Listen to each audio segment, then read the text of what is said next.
All right, welcome back to another classic novel read through. This time, we're going to be working on The Picture of Dorian Gray by Oscar Wilde. Chapter 1.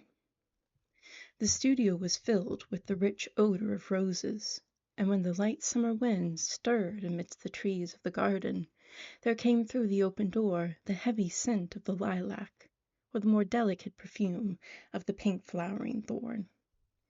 From the corner of the divan of Persian saddle-bags on which he was lying, smoking, as was his custom, innumerable cigarettes, Lord Henry Wotton could just catch the gleam of the honey-sweet and honey-coloured blossoms of the laburnum, whose tremulous branches seemed hardly able to bear the burden of a beauty so flame-like as theirs.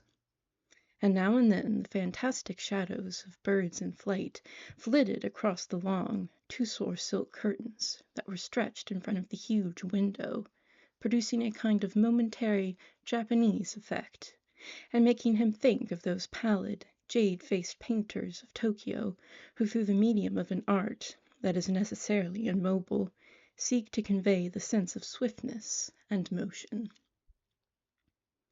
The sullen murmur of the bees shouldering their way through the long, unmown grass, or circling with monotonous insistence round the dusty gilt horns of the straggling woodbine, seemed to make the stillness more oppressive. The dim roar of London was like the bourdon note of a distant organ. In the centre of the room, clamped to an upright easel, stood the full-length portrait of a young man of extraordinarily personal beauty, and in front of it, some little distance away, was sitting the artist himself, Basil Hallward, whose sudden disappearance some years ago caused at the time such public excitement, and gave rise to so many strange conjectures. As the painter looked at the gracious and comely form he had so skilfully mirrored in his art, a smile of pleasure passed across his face, and seemed about to linger there. But he suddenly started up, and closing his eyes, placed his fingers upon the lids, as though he sought to imprison within his brain some curious dream from which he feared he might wake. "It is your best work, Basil, the best thing you have ever done," said Lord Henry languidly. "You must certainly send it next year to the Grosvenor. The Academy is too large and too vulgar. Whenever I have gone there, there have been either so many people that I have not been able to see the pictures, which was dreadful, or so many pictures that I have not been able to see the people, which was worse. The Grosvenor is really the only place." "I don't think I shall send it anywhere," he answered, tossing his head back in that odd way that used to make his friends laugh at him at Oxford. "No, I won't send it anywhere." Lord Henry elevated his eyebrows and looked at him in amazement through the thin blue wreaths of smoke that curled up in such fanciful whirls from his heavy, opium-tainted cigarette. "Not send it anywhere? My dear fellow, why? Have you any reason? What odd chaps you painters are! You do anything in the world to gain a reputation. As soon as you have one, you seem to want to throw it away. It is silly of you, for there is only one thing in the world worse than being talked about, and that is not being talked about. A portrait like this would set you far above all the young men in England, and make the old men quite jealous, if old men are ever capable of any emotion." "I know you will laugh at me," he replied, "but I really can't exhibit it. I have put too much of myself into it." Lord Henry stretched himself out on the divan and laughed. "Yes, I knew you would, but it is quite true all the same." "Too much of yourself in it. Upon my word, Basil, I didn't know you were so vain. I really can't see any resemblance between you, with your rugged strong face and your coal-black hair, and this young Adonis, who looks as if he was made out of ivory and rose-leaves. Why, my dear Basil, he is a Narcissus, and you—well, of course you have an intellectual expression and all that, but beauty, Real beauty ends where an intellectual expression begins. Intellect is, in itself, a mode of exaggeration, and destroys the harmony of any face. The moment one sits down to think, one becomes all nose, or all forehead, or something horrid. Look at all the successful men in any of the learned professions. How perfectly hideous they are. Except, of course, in the church. But then, in the church, they don't think. A bishop keeps on saying at the age of 80 what he was told to say when he was a boy of 18, and as a natural consequence he always looks absolutely delightful. Your mysterious young friend, whose name you have never told me, but whose picture really fascinates me, never thinks. I feel quite sure of that. He is some brainless, beautiful creature who should always be here in winter when we have no flowers to look at, and always here in summer when we want something to chill our intelligence. Don't flatter yourself, Basil. You are not in the least like him. You don't understand me, Harry, answered the artist. Of course I am not like him. I know that perfectly well. Indeed, I should be sorry to look like him. You shrug your shoulders. I am telling you the truth. There is a fatality about all physical and intellectual distinction, the sort of fatality that seems to dog through history the faltering steps of kings. It is better not to be different from one's fellows. The ugly and the stupid have the best of it in this world. They can sit at their ease and gape at the play. If they know nothing of victory, they are at least spared the knowledge of defeat. They live as we all should live, undisturbed, indifferent, and without disquiet.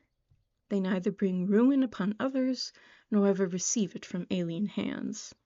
Your rank and wealth, Harry, my brains, such as they are, my art, whatever it may be worth, Dorian Gray's good looks, we shall all suffer for what the gods have given us, suffer terribly. Dorian Gray, is that his name? Asked Lord Henry, walking across the studio towards Basil Hallward.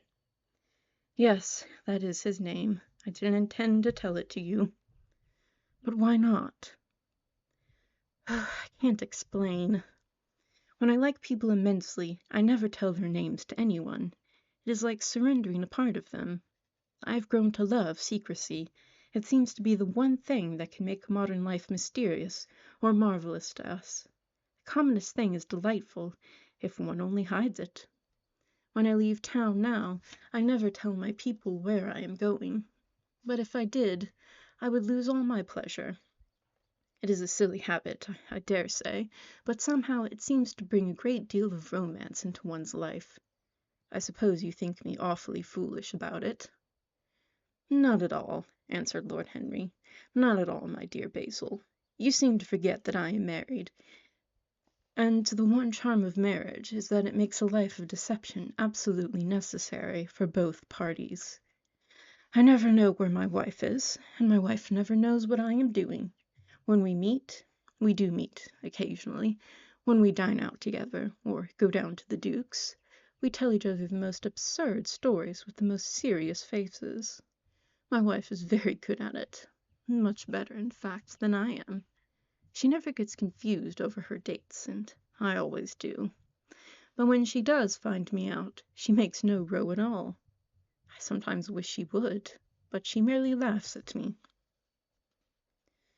I hate the way you talk about your married life, Harry, said Basil Hallward, strolling towards the door that led into the garden. I believe that you are really a very good husband, but that you are thoroughly ashamed of your own virtues. You are an extraordinary fellow. You never say a moral thing, and you never do a wrong thing. Your cynicism is simply a pose. Being natural is simply a pose, and the most irritating pose I know, cried Lord Henry, laughing, and the two young men went out into the garden together, and ensconced themselves on a long bamboo seat that stood in the shade of a tall laurel bush. The sunlight slipped over the polished leaves, and the grass white daisies were tremulous. After a pause, Lord Henry pulled out his watch. I am afraid I must be going, Basil, he murmured, and before I go I insist on your answering a question I put to you some time ago. "What is that?" said the painter, keeping his eyes fixed on the ground. "You know quite well." "I do not, Harry." "Well, I will tell you what it is. I want you to explain to me why you won't exhibit Dorian Gray's picture. I want the real reason." "I told you the real reason." "No, you did not. You said it was because there is too much of yourself in it. Now that is childish." "Harry," said Basil Hallward, looking him straight in the face, "every portrait that is painted with feeling is the portrait of the artist, not of the sitter. The sitter is merely the accident, the occasion. It is not he who is revealed by the painter, it is rather the painter who, on the colored canvas, reveals himself. The reason I will not exhibit this picture is that I am afraid that I have shown in it the secret of my own soul." Lord Henry laughed. "And what is that?" he asked. "I will tell you," said Hallward, but with an expression of perplexity came over his face. "I am all expectation, Basil," continued his companion, glancing at him. "Oh, there really is very little to tell, Harry," answered the painter, "and I am afraid you will hardly understand it. Perhaps you will hardly believe it." Lord Henry smiled, and leaning down, plucked a pink-petalled daisy from the grass, and examined it. "I am quite sure I shall understand it," he replied, gazing intently at the little golden, white-feathered disk. "And as for believing things, I can believe anything, provided that it is quite incredible." The wind shook some blossoms from the trees, and the heavy lilac blooms, with their clustering stars, moved to and fro in the languid air. A grasshopper began to chirrup by the wall, and like a blue thread and a long, thin dragonfly floated past on its brown gauze wings. Lord Henry felt as if he could hear Basil Hallward's heart beating, and wondered what was coming. "The story is simply this," said the painter after some time. "2 months ago I went to a crush at Lady Brandon's. You know we poor artists have to show ourselves in society from time to time, just to remind the public that we are not savages. With an evening coat and a white tie, as you told me once, anybody, even a stockbroker, can gain a reputation for being civilized. Well, after I had been in the room about 10 minutes, talking to some huge, overdressed dowagers and tedious academics, I suddenly became conscious that someone was looking at me. I turned halfway round and saw Dorian Gray for the first time. When our eyes met, I felt that I was growing pale. A curious sensation of terror came over me. I knew that I had come face to face with someone whose mere personality was so fascinating that if I allowed it to do so, it would absorb my whole nature, my whole soul, my very art itself. I did not want any external influence in my life. You know, Harry, how independent I am by nature. I have always been my own master, had at least always been so, till I met Dorian Gray. Then, but I don't know how to explain it to you. Something seemed to tell me that I was on the verge of a terrible crisis in my life. I had a strange feeling that fate had in store for me exquisite joys and exquisite sorrows. I grew afraid and turned to quit the room. It was not conscience that made me do so. It was a sort of cowardice. I take no credit to myself for trying to escape. Conscience and cowardice are really the same things, Basil. Conscience is the trade name of the firm, that is all. I don't believe that, Harry, and I don't believe you do either. However, whatever was my motive, and it may have been pride, for I used to be very proud, I certainly struggled to the door. There, of course, I stumbled against Lady Brandon. "You're not going to run away so soon, Mr. Hallward," she screamed out. You know her curiously shrill voice. "Yes, she is a peacock in everything but beauty," said Lord Henry, pulling the daisy to bits with his long, nervous fingers. "I could not get rid of her. She brought me up to royalties, and people with stars and garters, and elderly ladies with gigantic tiaras and parrot noses. She spoke of me as her dearest friend. I had only met her once before, but she took it into her head to lionize me. I believe some picture of mine had made a great success at the time, at least had been chattered about in the penny newspapers, which is the 19th century standard of immortality. Suddenly I found myself face to face with the young man whose personality had so strangely stirred me. We were quite close, almost touching. Our eyes met again. It was reckless of me, but I asked Lady Brandon to introduce me to him. Perhaps it was not so reckless after all. It was simply inevitable. We would have spoken to each other without any introduction. I am sure of that. Dorian told me so afterwards. He too felt that we were destined to know each other. "And how did Lady Brandon describe this wonderful young man?" asked his companion. "I know she goes in for giving a rapid précis of all her guests. I remember her bringing me up to a truculent and red-faced old gentleman, covered all over with orders and ribbons, and hissing into my ear, in a tragic whisper which must have been perfectly audible to everybody in the room, the most astounding details. I simply fled. I like to find out people for myself, but Lady Brandon treats her guests exactly as an auctioneer treats his goods. She either explains them entirely away, or tells one everything about them, except what one wants to know." "Poor Lady Brandon, you are hard on her, Harry," said Hallward. "My dear fellow, she tried to found a salon, and only succeeded in opening a restaurant. How could I admire her? But tell me, what did she say about Mr. Dorian Gray?" "Oh, something like, 'Charming boy. Poor dear mother and I absolutely inseparable. Quite forget what he does. Afraid he doesn't do anything. Oh yes, plays the piano, or is it the violin, dear Mr. Gray?' Neither of us could help laughing, and we became friends at once."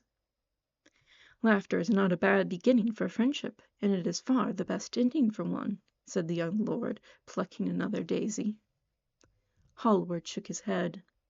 "You don't understand what friendship is, Harry," he murmured, "or what enmity is, for that matter. You like everyone. That is to say, you are indifferent to everyone." "How horribly unjust of you!" cried Lord Henry, tilting his hat back, and looking up at the little clouds that, like ravelled skeins of glossy white silk, were drifting across the hollowed turquoise of the summer sky. "Yes, horribly unjust of you. I make a great deal between people. I choose my friends for their good looks, my acquaintances for their good character, and my enemies for their good intellects. A man cannot be too careful in his choice of enemies. I have not got one who is a fool. They are all men of some intellectual power, and consequently they all appreciate me. Is that very vain of me? I think it is rather vain." "I should think it was, Harry. But, according to your category, I must be merely an acquaintance." "My dear old Basil, you are much more than an acquaintance."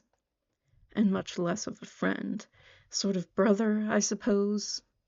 "Oh, brothers! I don't care for brothers.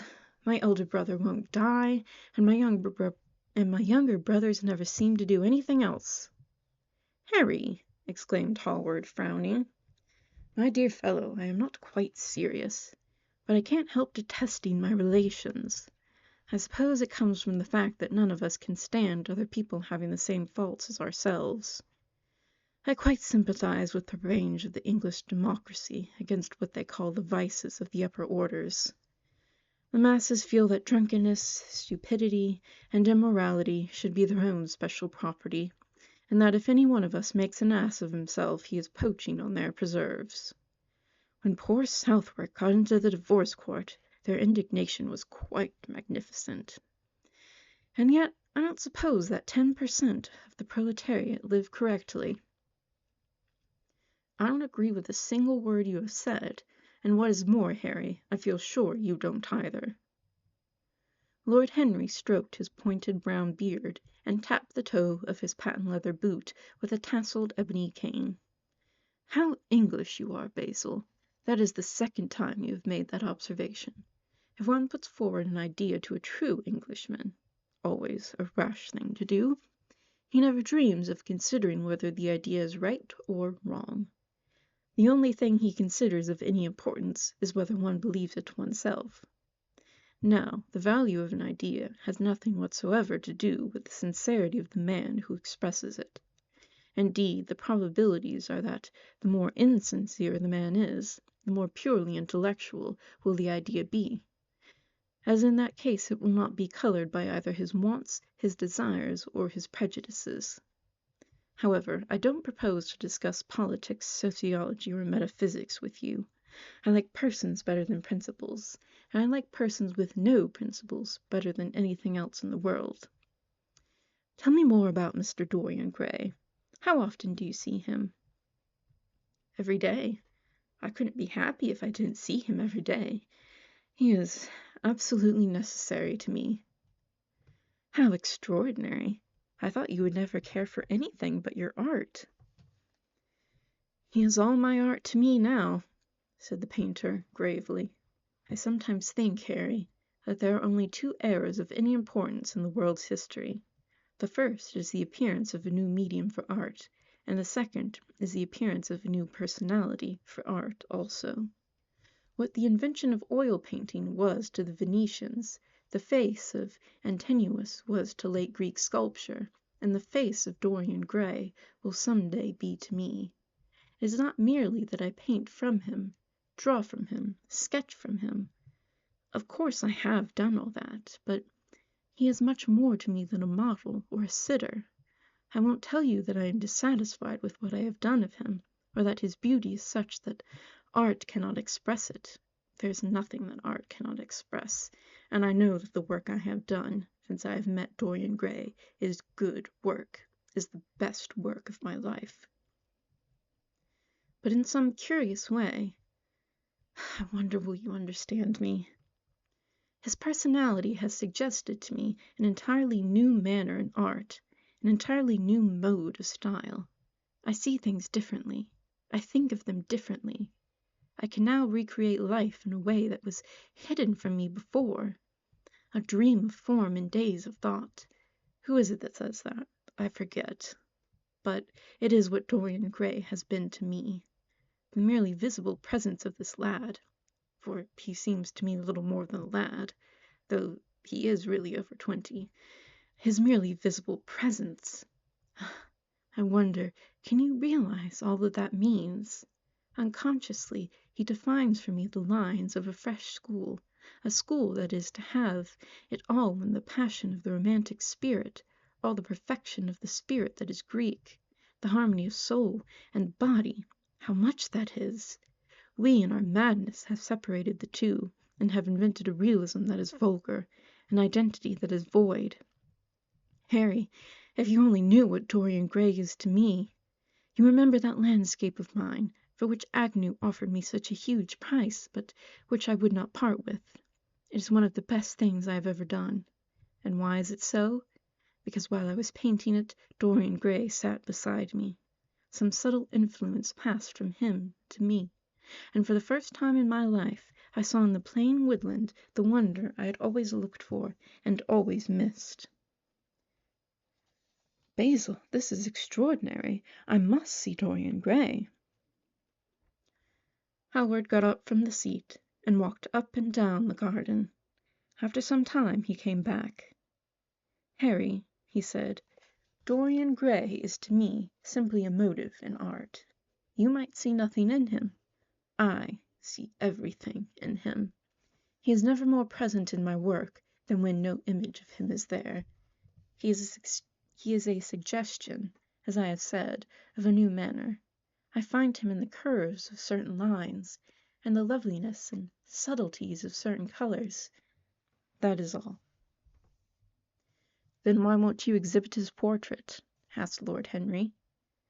Because, without intending it, I have put into it some expression of all this curious artistic idolatry, of which, of course, I have never cared to speak to him. He knows nothing about it. He shall never know anything about it. But the world might guess it, and I will not bare my soul to their shallow, prying eyes. My heart shall never be put under their microscope. There is too much of myself in the thing, Harry, too much of myself. Poets are not so scrupulous as you are. They know how useful passion is for publication. Nowadays a broken heart will run to many editions. I hate them for it, cried Howard. An artist should create beautiful things, but should put nothing of his own life into them. We live in an age when men treat art as if it were meant to be a form of autobiography. We have lost the abstract sense of beauty. Some day I will show the world what it is, and for that reason the world shall never see my portrait of Dorian Gray. I think you are wrong, Basil, but I won't argue with you. It is only the intellectually lost who ever argue. Tell me, is Dorian Gray very fond of you? The painter considered for a few moments. He likes me, he answered, after a pause. I know he likes me. Of course, I flatter him dreadfully. I find a strange pleasure in saying things to him that I know I shall be sorry for having said. As a rule, he is charming to me, and we sit in the studio and talk of 1,000 things. Now and then, however, he is horribly thoughtless, and seems to take a real delight in giving me pain. Then I feel, Harry, that I have given away my whole soul to someone who treats it as if it were a flower to put in his coat, a bit of decoration to charm his vanity, an ornament for a summer's day. Days in summer, Basil, are apt to linger, murmured Lord Henry. Perhaps you will tire sooner than he will. It is a sad thing to think of, but there is no doubt that genius lasts longer than beauty. That accounts for the fact that we all take such pains to overeducate ourselves. In the wild struggle for existence, we want to have something that endures, and so we fill our minds with rubbish and facts in the silly hope of keeping our place. The thoroughly well-informed man, that is the modern ideal. And the mind of the thoroughly well-informed man is a dreadful thing. It is like a bric-a-brac shop, all monsters and dust, with everything priced above its proper value. I think you will tire first, all the same. Some day you will look at your friend, and he will seem to you to be a little out of drawing. Or you won't like his tone of color, or something. You will bitterly reproach him in your own heart, and seriously think that he has behaved very badly to you. The next time he calls you will be perfectly cold and indifferent. It will be a great pity, for it will alter you. What you have told me is quite a romance of art, one might call it. And the worst of having a romance of any kind is that it leaves one so unromantic. Harry, don't talk like that. As long as I live, the personality of Dorian Gray will dominate me. You can't feel what I feel. You change too often. Ah, my dear Basil, that is exactly why I can feel it. Those who are faithful know only the trivial side of love. It is the faithless who know love's tragedies. And Lord Henry struck a light on a dainty silver case, and began to smoke a cigarette with a self-conscious and satisfied air, as if he had summed up the world in a phrase. There was a rustle of chirruping sparrows, and the green lacquer leaves of the ivy, and the blue cloud shadows chased themselves across the grass like swallows. How pleasant it was in the garden, and how delightful other people's emotions were. Much more delightful than their ideas, it seemed to him. One's own soul, and the passions of one's friends, those were the fascinating things in life. He pictured to himself with silent amusement the tedious luncheon that he had missed by staying so long with Basil Hallward. Had he gone to his aunt's, he would have been sure to have met Lord Goodbody there, and the whole conversation would have been about feeding of the poor and the necessity for model lodging-houses. Each class would have preached the importance of those virtues, for whose exercise there was no necessity in their own lives. The rich would have spoken on the value of thrift, and the idle have grown eloquent of the dignity of labor. It was charming to have escaped all that. As he thought of his aunt, an idea seemed to strike him. He turned to Howard and said, "My dear fellow, I have just remembered." Remembered what, Harry? Where I heard the name of Dorian Gray. Where was it? Asked Howard, with a slight frown. Don't look so angry, Basil. It was at my aunt, Lady Agatha's. She told me she had discovered a wonderful young man who was going to help her in the East End, and that his name was Dorian Gray. I am bound to state that she never told me he was good-looking. Women have no appreciation of good looks. At least, good women have not. She said that he was very earnest, and had a beautiful nature. I at once pictured myself a creature with spectacles and lank hair, horribly freckled, and trampling about on huge feet. I wish I had known it was your friend. I'm very glad you didn't, Harry. Why? I don't want you to meet him. You don't want me to meet him?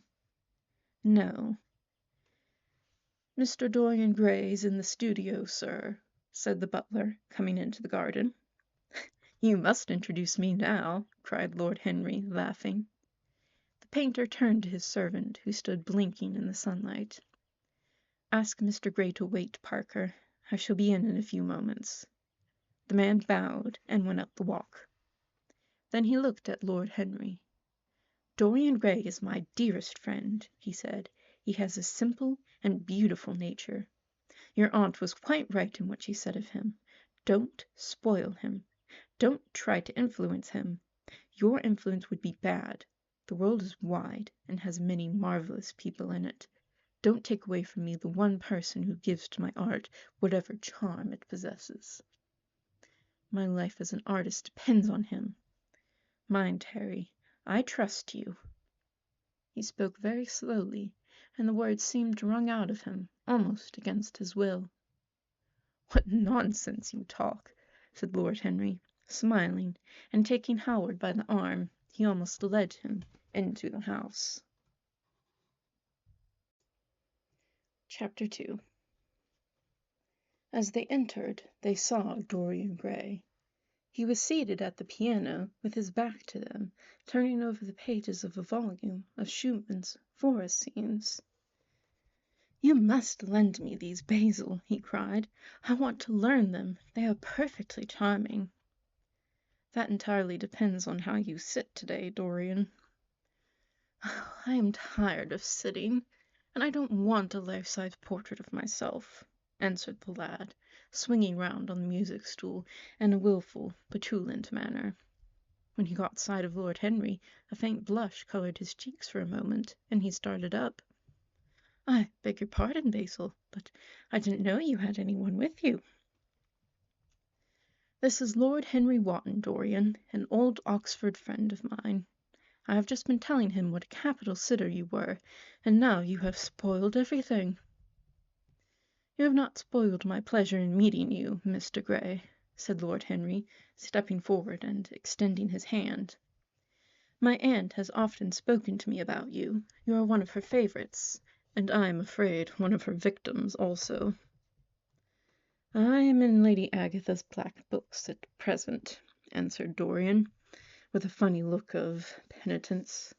I promised to go to a club in Whitechapel with her last Tuesday, and I really forgot all about it. We were to have played a duet together. 3 duets, I believe. I don't know what she will say to me. I am far too frightened to call.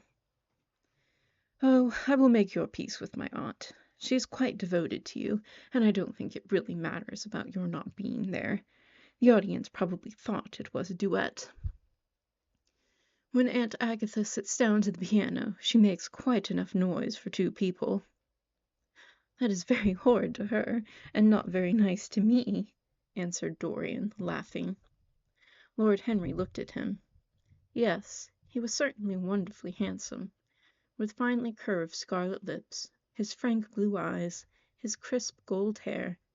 There was something in his face that made one trust him at once. All the candour of youth was there, as well as all youth's passionate purity. One felt that he had kept himself unspotted from the world. No wonder Basil Howard worshipped him. You are too charming to go in for philanthropy, Mr. Gray, far too charming. And Lord Henry flung himself down on the divan and opened his cigarette case. The painter had been busy mixing his colors and getting his brushes ready.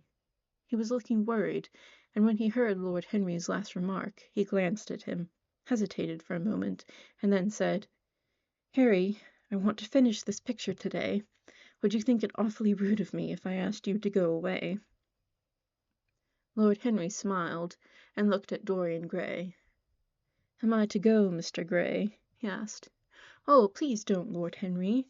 I see that Basil is in one of his sulky moods, and I can't bear him when he sulks. Besides, I want you to tell me why I should not go in for philanthropy." "I don't know that I shall tell you that, Mr. Gray. It is so tedious a subject that one would have to talk seriously about it. But I certainly shall not run away now that you have asked me to stop. You don't really mind, Basil, do you? You often told me that you liked your sitters to have someone to chat to." Hallward bit his lip. "If Dorian wishes it, of course, you must stay. Dorian's whims are laws to everybody except himself." Lord Henry took up his hat and gloves. "You are very pressing, Basil, but I am afraid I must go. I have promised to meet a man at the Orleans. Good-bye, Mr. Gray. Come and see me some afternoon in Curzon Street. I'm nearly always home at 5 o'clock. Write to me when you are coming. I should be sorry to miss you." "Basil," cried Dorian Gray, "if Lord Henry Wharton goes, I shall go too. You never open your lips while you are painting, and it is horribly dull standing on a platform and trying to look pleasant. Ask him to stay. I insist upon it." "Stay, Harry, to oblige Dorian and to oblige me," said Hallward, gazing intently at his picture. "It is quite true. I never talk when I am working, and never listen either, and it must be dreadfully tedious for my unfortunate sitters. I beg you to stay." "But what about my man at the Orleans?" The painter laughed. "I don't think there will be any difficulty about that. Sit down again, Harry. And now, Dorian, get up on the platform, and don't move about too much, or pay any attention to what Lord Henry says. He has a very bad influence over all his friends, with the single exception of myself." Dorian Gray stepped up on the dais, with an air of a young Greek martyr, and made a little moue of discontent to Lord Henry, to whom he had rather taken a fancy. He was so unlike Basil. It made a delightful contrast, and he had such a beautiful voice. After a few moments he said to him, "Have you really a very bad influence, Lord Henry? As bad as Basil says?" "There is no such thing as a good influence, Mr. Gray. All influence is immoral, and moral from the scientific point of view." "Why?" "Because to influence a person is to give him one's soul. He does not think his natural thoughts, or burn with his natural passions. His virtues are not real to him. His sins, if there are such things as sins, are borrowed. He becomes an echo of someone else's music, an actor of a part that has not been written for him. The aim of life is self-development, to realize one's nature perfectly. That is what each of us is here for. People are afraid of themselves nowadays. They have forgotten the highest of all duties, the duty that one owes to oneself. Of course they are charitable, they feed the hungry and clothe the beggar, but their own souls starve and are naked. Courage has gone out of our race. Perhaps we never really had it. The terror of society, which is the basis of morals, the terror of God, which is the secret of religion, these are the two things that govern us. And yet— Just turn your head a little more to the right, Dorian, like a good boy," said the painter, deep in his work, and conscious only that a look had come into the lad's face that he had never seen there before. "And yet," continued Lord Henry, in his low, musical voice, and with that graceful wave of the hand that was always so characteristic of him, and that he had even in his Eton days, "I believe that if one man were to live out his life fully and completely, were to give form to every feeling, expression to every thought, reality to every dream, I believe that the world would gain such a fresh impulse of joy that we would forget all the maladies of medievalism and return to the Hellenic ideal, to something finer, richer than the Hellenic ideal, it may be. But the bravest man amongst us is afraid of himself. The mutilation of the savage has its tragic survival in the self-denial that mars our lives. We are punished for our refusals. Every impulse that we strive to strangle broods in the mind and poisons us. The body sins once, and has done with its sin, for action is a mode of purification. Nothing remains then but the recollection of a pleasure, or the luxury of a regret. The only way to get rid of a temptation is to yield to it. Resist it, and your soul grows sick with longing for the things it has forbidden to itself, with desire for what its monstrous laws have made monstrous and unlawful. It has been said that the great events of the world take place in the brain. It is in the brain, and the brain only, that the great sins of the world take place also.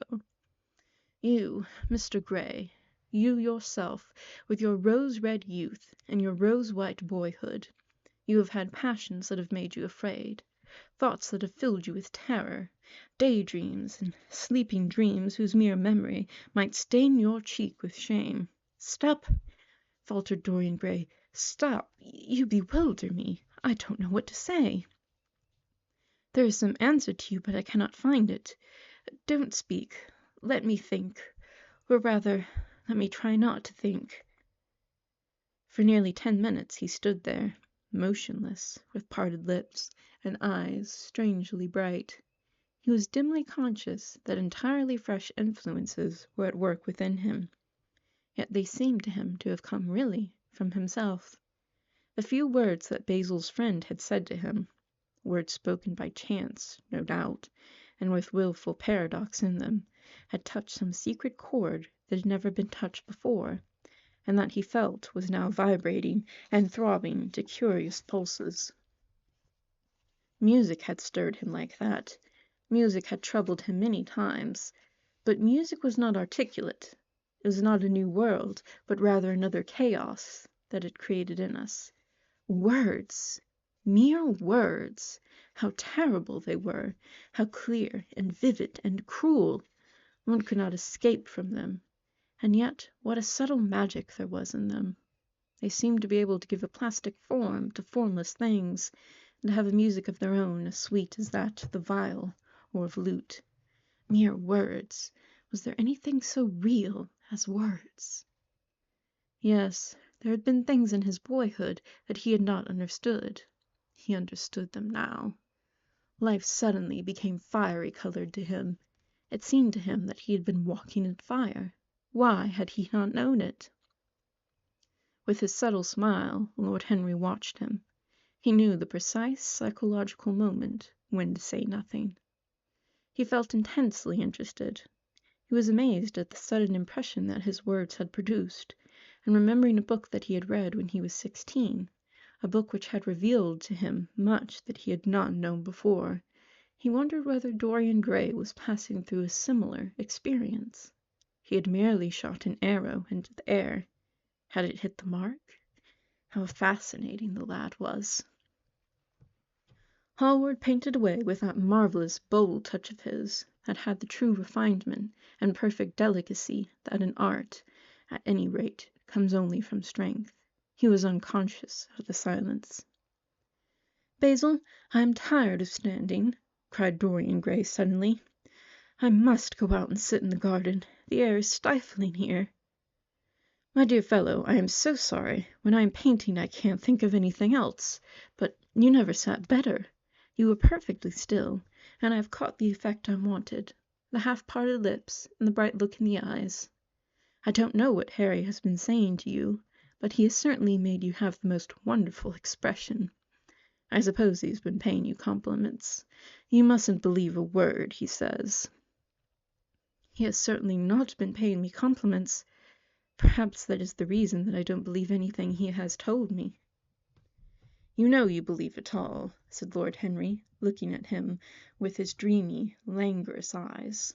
"I will go out to the garden with you. It is horribly hot in the studio." Basil, let us have something iced to drink, something with strawberries in it. Certainly, Harry. Just touch the bell, and when Parker comes I will tell him what you want. I've got to work up this background, so I will join you later on. Don't keep Dorian too long. I've never been in better form for painting than I am today. This is going to be my masterpiece. It is my masterpiece as it stands. Lord Henry went out to the garden, and found Dorian Gray burying his face in the great, cool lilac blossoms, feverishly drinking in their perfume as if it had been wine. He came close to him and put his hand upon his shoulder. "You are quite right to do that," he murmured. "Nothing can cure the soul but the senses, just as nothing can cure the senses but the soul." The lad started and drew back. He was bareheaded, and the leaves had tossed his rebellious curls and tangled all their gilded threads. There was a look of fear in his eyes, such as people have when they are suddenly awakened. His finely chiseled nostrils quivered, and some hidden nerve shook the scarlet of his lips and left them trembling. "Yes," continued Lord Henry, "that is one of the greatest secrets of life, to cure the soul by means of the senses, and the senses by means of the soul. You are a wonderful creation. You know more than you think you know, just as you know less than you want to know." Dorian Gray frowned and turned his head away. He could not help liking the tall, graceful young man who was standing by him. His romantic, olive-colored face and worn expression interested him. There was something in his low, languid voice that was absolutely fascinating. His cool, white, flower-like hands, even, had a curious charm. They moved as he spoke like music, and seemed to have a language of their own. But he felt afraid of them, and ashamed of being afraid. Why had it been left for a stranger to reveal him to himself? He had known Basil Hallward for months, but the friendship between them had never altered him. Suddenly there had come someone across his life who seemed to have disclosed to him life's mystery, and yet what was there to be afraid of? He was not a schoolboy, or a girl. It was absurd to be frightened. "Let us go and sit in the shade," said Lord Henry. "Parker has brought out the drinks, and if you stay any longer in this glare you will be quite spoiled, and Basil will never paint you again. You really must not allow yourself to become sunburnt. It would be unbecoming." "What can it matter?" cried Dorian Gray, laughing as he sat down on the seat at the end of the garden. "It should matter everything to you, Mr. Gray." "Why?"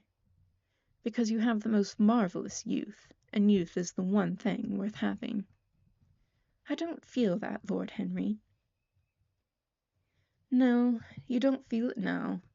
Some day when you are old and wrinkled and ugly, when thought has seared your forehead with its lines, and passion branded your lips with its hideous fires, you will feel it. You will feel it terribly. Now, wherever you go, you charm the world. Will it always be so? You have a wonderfully beautiful face, Mr. Gray. Don't frown, you have. And beauty is a form of genius, is higher, indeed, than genius, as it needs no explanation. It is of the great facts of the world, like sunlight, or springtime, or the reflection in dark waters of that silver shell we call the moon. It cannot be questioned. It has its divine right of sovereignty, and makes princes of those who have it. You smile? Ah, when you have lost it, you won't smile. People say sometimes that beauty is only superficial. That may be so, but at least it is not so superficial as thought is. To me, beauty is the wonder of wonders.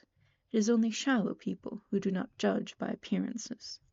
The true mystery of the world is the visible, not the invisible.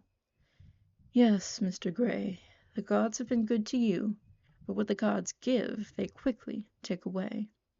You have only a few years in which to live, really, perfectly, and fully. When your youth goes, your beauty will go with it. And then you will discover that there are no triumphs left for you, or have to content yourself with those mean triumphs that the memory of your past will make more bitter than defeats. Every month, as it wanes, bring you nearer to something dreadful.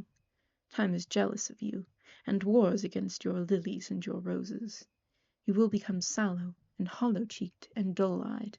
You will suffer horribly. Realize your youth while you have it. Don't squander the gold of your days, listening to the tedious, trying to improve the hopeless failure, or giving away your life to the ignorant, the common, and the vulgar. These are the sickly aims, the false ideals of our age. Live, live the wonderful life that is in you. Let nothing be lost upon you. Be always searching for new sensations. Be afraid of nothing. A new hedonism, that is what our century wants. You might be its visible symbol. With your personality there is nothing you could not do. The world belongs to you for a season. The moment I met you, I saw that you were quite unconscious of what you really are, of what you really might be.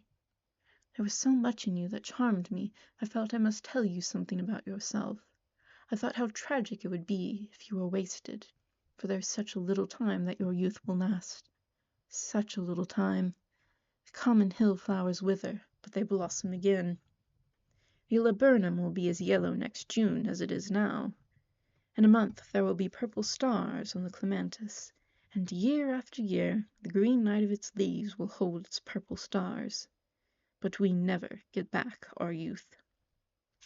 The pulse of joy that beats in us at 20 becomes sluggish.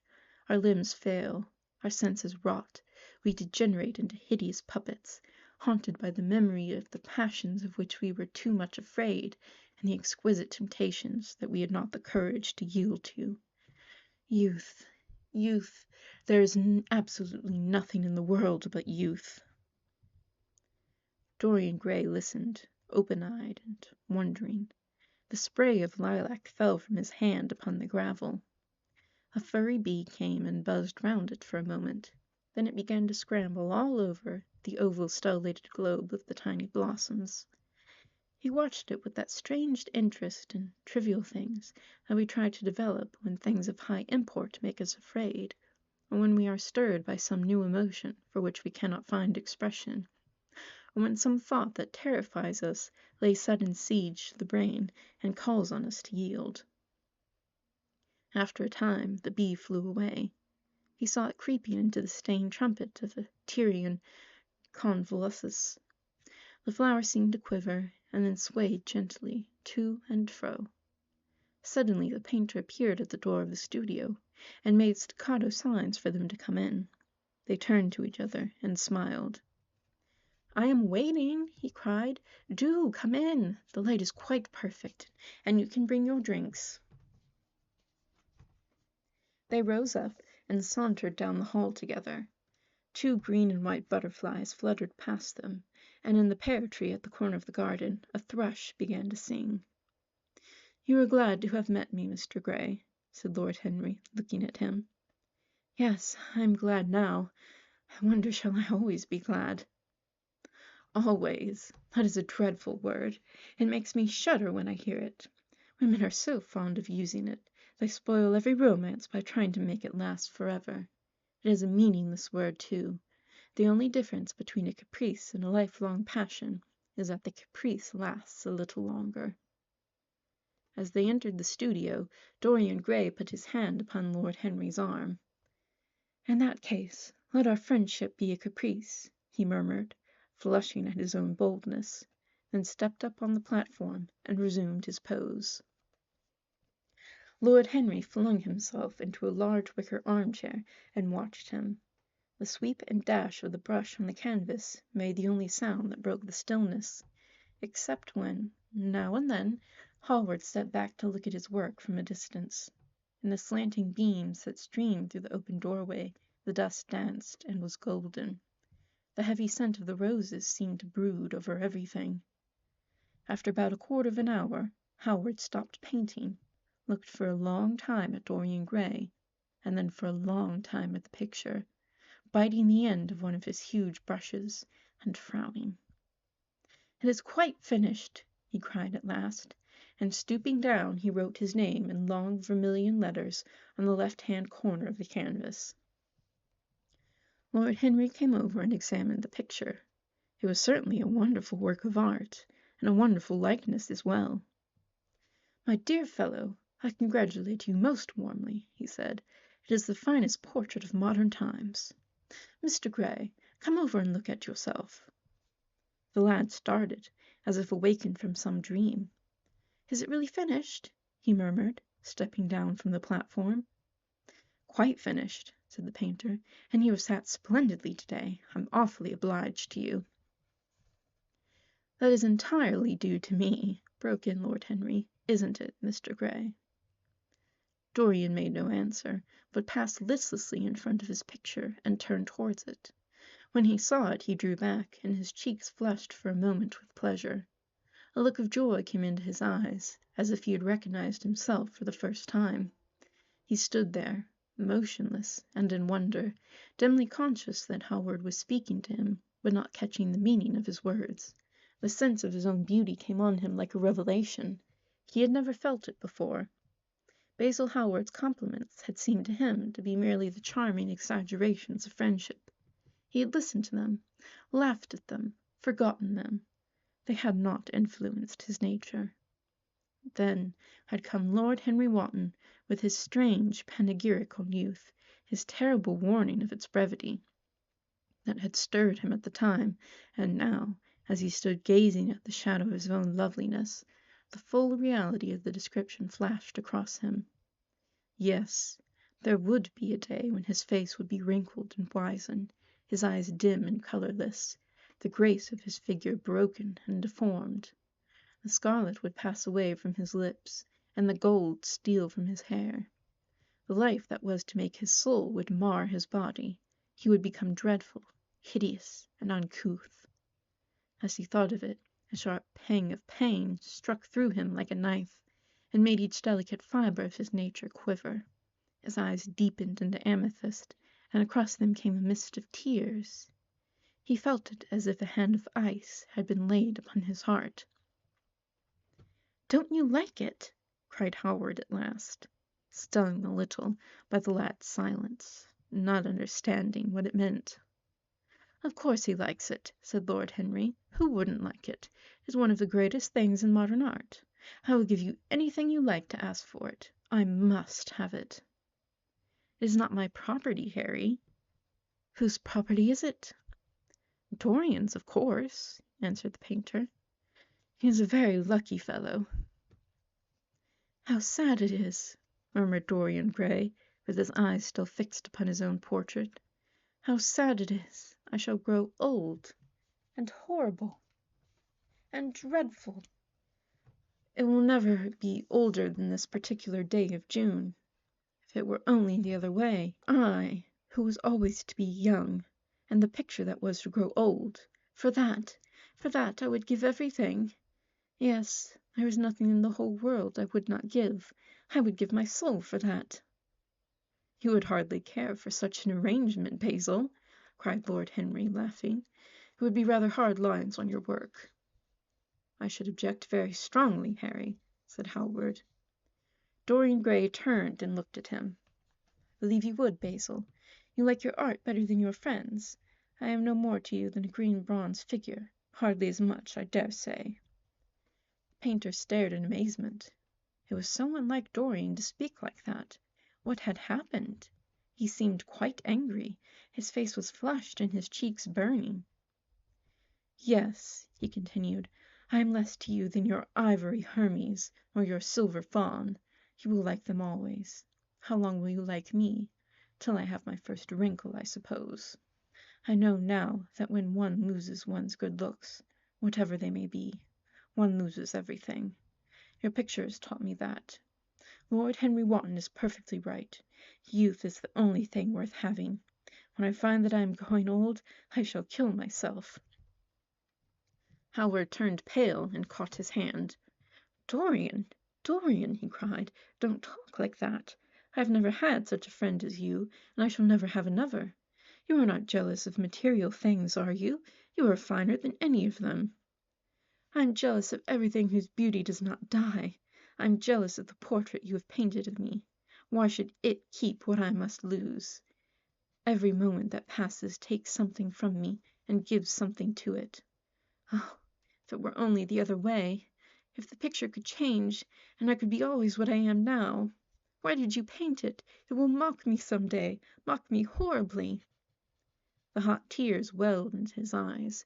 He tore his hand away, and flinging himself onto the divan, he buried his face in the cushions as though he was praying. "This is your doing, Harry," said the painter, bitterly. Lord Henry shrugged his shoulders. "It is the real Dorian Gray, that is all." "It is not." "If it is not, what have I to do with it?" "You should have gone away when I asked you," he muttered. "I stayed when you asked me," was Lord Henry's answer. "Harry, I can't quarrel with my two best friends at once, but between you both you have made me hate the finest piece of work I have ever done, and I will destroy it. What is it but canvas and color? I will not let it come across our 3 lives and mar them." Dorian Gray lifted his golden head from the pillow, and with pallid face and tear-stained eyes looked at him as he walked over to the deal painting table that was set beneath the high-curtained window. What was he doing there? His fingers were straying about among the litter of tin tubes and dry brushes, seeking for something. Yes, it was for the long palette knife with its thin blade of lithe steel. He had found it at last. He was going to rip up the canvas. With a stifled sob, the lad leapt from the couch, and rushing over to Howard, tore the knife out of his hand, and flung it to the end of the studio. "Don't, Basil, don't!" he cried. "It would be murder." "I am glad you appreciate my work at last, Dorian," said the painter coldly, when he had recovered from his surprise. "I never thought you would." "Appreciate it! I am in love with it, Basil. It is part of myself. I feel that." "Well, as soon as you are dry, you shall be varnished and framed and sent home. Then you can do what you like with yourself." And he walked across the room and rang the bell for tea. "You will have tea, of course, Dorian, and so will you, Harry, or do you object to such simple pleasures?" "I adore simple pleasures," said Lord Henry. "They are the last refuge of the complex. But I don't like scenes except on stage. What absurd fellows you are, both of you! I wonder who it was defined man as a rational animal. It was the most premature definition ever given. Man is many things, but he is not rational. I am glad he is not, after all. Though I wish you chaps would not squabble over the picture. You had much better let me have it, Basil. This silly boy doesn't really want it, and I really do."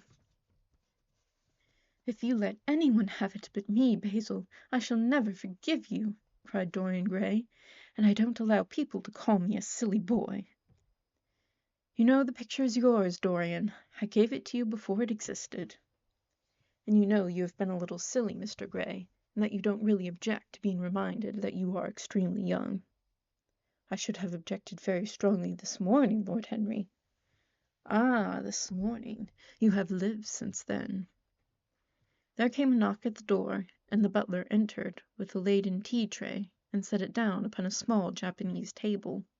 There was a rattle of cups and saucers, and the hissing of a fluted Georgian urn. 2 globe-shaped china dishes were brought in by a page. Dorian Gray went over and poured out the tea. The 2 men sauntered languidly to the table and examined what was under the covers. "Let us go to the theatre tonight," said Lord Henry. "There is sure to be something on, somewhere. I've promised to dine at White's, but it is only with an old friend, so I can send him a wire to say that I am ill, or that I am prevented from coming in consequence of a subsequent engagement. I think that would be a rather nice excuse. It would have all the surprise of candor." "It is such a bore, putting on one's dress clothes," muttered Howard. "And when one has them on they are so horrid." "Yes," answered Lord Henry dreamily. "The costume of the 19th century is detestable. It is so sombre, so depressing. Sin is the only real color element left in modern life." "You really must not say things like that before Dorian, Harry." "Before which Dorian? The one who is pouring out tea for us, or the one in the picture?" "Before either." "I should like to come to the theatre with you, Lord Henry," said the lad. "Then you shall come. And you will come too, Basil, won't you?" I can't, really. I would sooner not. I have a lot of work to do." "Well, then, you and I will go alone, Mr. Gray." "I should like that awfully." The painter bit his lip and walked over, cup in hand, to the picture. "I shall stay with the real Dorian," he said sadly. "Is it the real Dorian?" cried the original of the portrait, strolling across to him. "Am I really like that?" "Yes, you are just like that." "How wonderful, Basil!" "At least you are like it in appearance, but it will never alter," sighed Hallward. "That is something." "What a fuss people make about fidelity!" exclaimed Lord Henry. "Why, even in love it is purely a question for physiology. It has nothing to do with our own will. Young men want to be faithful, and are not. Old men want to be faithless, and cannot. That is all one can say."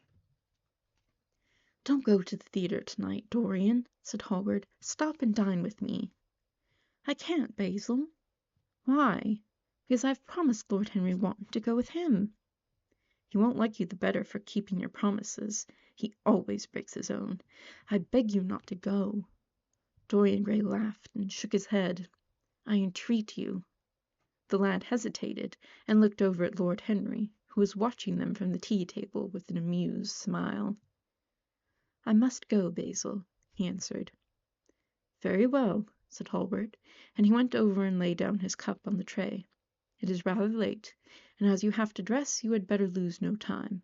Good-bye, Harry. Good-bye, Dorian. Come and see me soon. Come tomorrow." "Certainly." "You won't forget?" "No, of course not," cried Dorian. "And, Harry—" "Yes, Basil."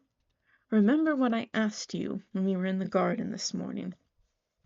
"I have forgotten it." "I trust you." "I wish I could trust myself," said Lord Henry, laughing. "Come, Mr. Gray. My hansom is outside, and I can drop you at your own place.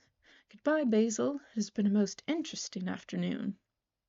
As the door closed behind them, the painter flung himself down on the sofa, and a look of pain came over his face. Chapter 3. At 12:30 next day, Lord Henry Wotton strolled from Curzon Street over to the Albany to call on his uncle, Lord Fermor, a genial, if somewhat rough-mannered old bachelor, whom the outside world called selfish, because it derived no particular benefit from him, but who was considered generous by society, as he fed the people who amused him. His father had been our ambassador at Madrid when Isabella was young, and a prim unthought of, but he had retired from the diplomatic service in a capricious moment of annoyance on not being offered the embassy at Paris, a post to which he considered that he was fully entitled by reason of his birth, his indolence, the good English of his dispatches, and his inordinate passion for pleasure. The son who had been his father's secretary had resigned along with his chief, somewhat foolishly, as was thought at the time, and on succeeding some months later to the title, had set himself to the serious study of the great aristocratic art of doing absolutely nothing. He had 2 large town-houses, but preferred to live in chambers, as it was less trouble, and took most of his meals at his club. He paid some attention to the management of his collieries in the Midland counties, excusing himself for this taint of industry on the ground that the one advantage of having coal was that it enabled a gentleman to afford the decency of burning wood on his own hearth. In politics he was a Tory, except when the Tories were in office, during which period he roundly abused them for being a pack of radicals. He was a hero to his valet, who bullied him, and a terror to most of his relations, whom he bullied in turn. Only England could have produced him, and he always said that the country was going to the dogs. His principles were out of date, but there was a good deal to be said for his prejudices. When Lord Henry entered the room, he found his uncle sitting in a rough shooting-coat, smoking a cheroot, and grumbling over the Times. "Well, Harry," said the old gentleman, "what brings you out so early? I thought you dandies never got up till 2, and were not visible till 5. "Pure family affection, I assure you, Uncle George. I want to get something out of you." "Money, I suppose." said Lord Fermor, making a wry face. "Well, sit down and tell me all about it. Young people nowadays imagine that money is everything." "Yes," murmured Lord Henry, settling his buttonhole in his coat, "and when they grow older they know it. But I don't want money. It is only people who pay their bills who want that, Uncle George, and I never pay mine. Credit is the capital of a younger son, and one lives charmingly upon it. Besides, I always deal with Dartmoor's tradesmen, and consequently they never bother me. What I want is information. Not useful information, of course. Useless information. Well, I can tell you anything that is in an English blue book, Harry, although those fellows nowadays write a lot of nonsense. When I was in the diplomatic things were much better, but I hear they let them in now by examination. What can you expect? Examinations, sir, are pure humbug from beginning to end. If a man is a gentleman, he knows quite enough, and if he is not a gentleman, whatever he knows is bad for him." "Mr. Dorian Gray does not belong to blue books, Uncle George?" said Lord Henry languidly. "Mr. Dorian Gray, who is he?" asked Lord Fermor, knitting his bushy white eyebrows. "That is what I have come to learn, Uncle George. Or rather, I know who he is.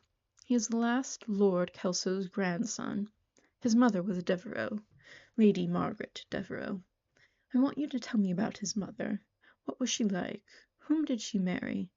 You have known nearly everybody in your time, so you might have known her. I am very much interested in Mr. Gray at present. I've only just met him." "Kelso's grandson!" echoed the old gentleman. "Kelso's grandson! Of course. I knew his mother intimately. I believe I was at her christening. She was an extraordinarily beautiful girl, Margaret Devereux, and made all the men frantic by running away with a penniless young fellow, a mere nobody, sir, a subaltern in a foot regiment, or something of that kind. Certainly, I remember the whole thing as if it happened yesterday. The poor chap was killed in a duel at Spa a few months after the marriage. There was an ugly story about it. They said Kelso got some rascally adventurer, some Belgian brute, to insult his son-in-law in public. Paid him, sir, to do it. Paid him, and that the fellow spited his man as if he had been a pigeon. The thing was hushed up, but, egad, Kelso ate his chop alone at the club for some time afterwards. He brought his daughter back with him, I was told, and she never spoke to him again. Oh, yes, it was a bad business. The girl died, too. Died within a year. So she left a son, did she? I had forgotten that. What sort of boy is he? If he is like his mother, he must be a good-looking chap." "He is very good-looking," assented Lord Henry. "I hope he will fall into proper hands," continued the old man. "He should have a pot of money waiting for him if Kelso did the right thing by him. His mother had money, too. All the Selby property came to her through her grandfather. Her grandfather hated Kelso, thought him a mean dog. He was, too. Came to Madrid once when I was there. Gad, I was ashamed of him. The Queen used to ask me about the English noble, who was always quarrelling with the cabmen about their fares. I made quite a story of it. I didn't dare show my face at court for a month. I hope he treated his grandson better than he did the Jarvises." "I don't know," answered Lord Henry. "I fancy that the boy will be well off. He is not of age yet. He has Selby, I know. He has told me so. And his mother was very beautiful?" "Margaret Devereux was one of the loveliest creatures I ever saw, Harry. What on earth induced her to behave as she did, I never could understand. She could have married anybody she chose. Carlington was mad after her. She was romantic, though. All the women of that family were. The men were a poor lot, but, egad, the women were wonderful. Carlington went on his knees to her, told me so himself. She laughed at him, and there wasn't a girl in London at the time who wasn't after him. And by the way, Harry, talking about silly marriages, what is this humbug your father tells me about Dartmoor wanting to marry an American? An English girl's good enough for him." "It is rather fashionable to marry Americans just now, Uncle George." "I'll back English women against the world, Harry," said Lord Fermor, striking the table with his fist. The betting is on the Americans. They don't last, I am told, muttered his uncle. A long engagement exhausts them, but they are capital at steeplechase. They take things flying. I don't think Dartmoor has a chance. Who are her people? Grumbled the old gentleman. Has she got any? Lord Henry shook his head. American girls are as clever at concealing their parents as English women are at concealing their past, he said, rising to go. They are pork packers, I suppose. I hope so, Uncle George, for Dartmoor's sake. I am told that pork packing is the most lucrative profession in America, after politics. Is she pretty? She behaves as if she was beautiful. Most American women do. It is the secret of their charm. Why can't these American women stay in their own country? They're always telling us that it is the paradise for women. It is. That is the reason why, like Eve, they're so excessively anxious to get out of it, said Lord Henry. Goodbye, Uncle George. I shall be late for lunch if I stop any longer. Thanks for giving me the information I wanted. I always like to know everything about my new friends, and nothing about my old ones. Where are you lunching, Harry? At Aunt Agatha's. I have asked myself and Mr. Gray. He is her latest protégé. Tell your Aunt Agatha, Harry, not to bother me any more with her charity appeals. I am sick of them. Why, the good woman thinks I have nothing to do but write checks for her silly fads. All right, Uncle George, I'll tell her, but it won't have any effect. Philanthropic people lose all sense of humanity. It is their distinguishing characteristic. The old gentleman growled approvingly, and rang the bell for his servant.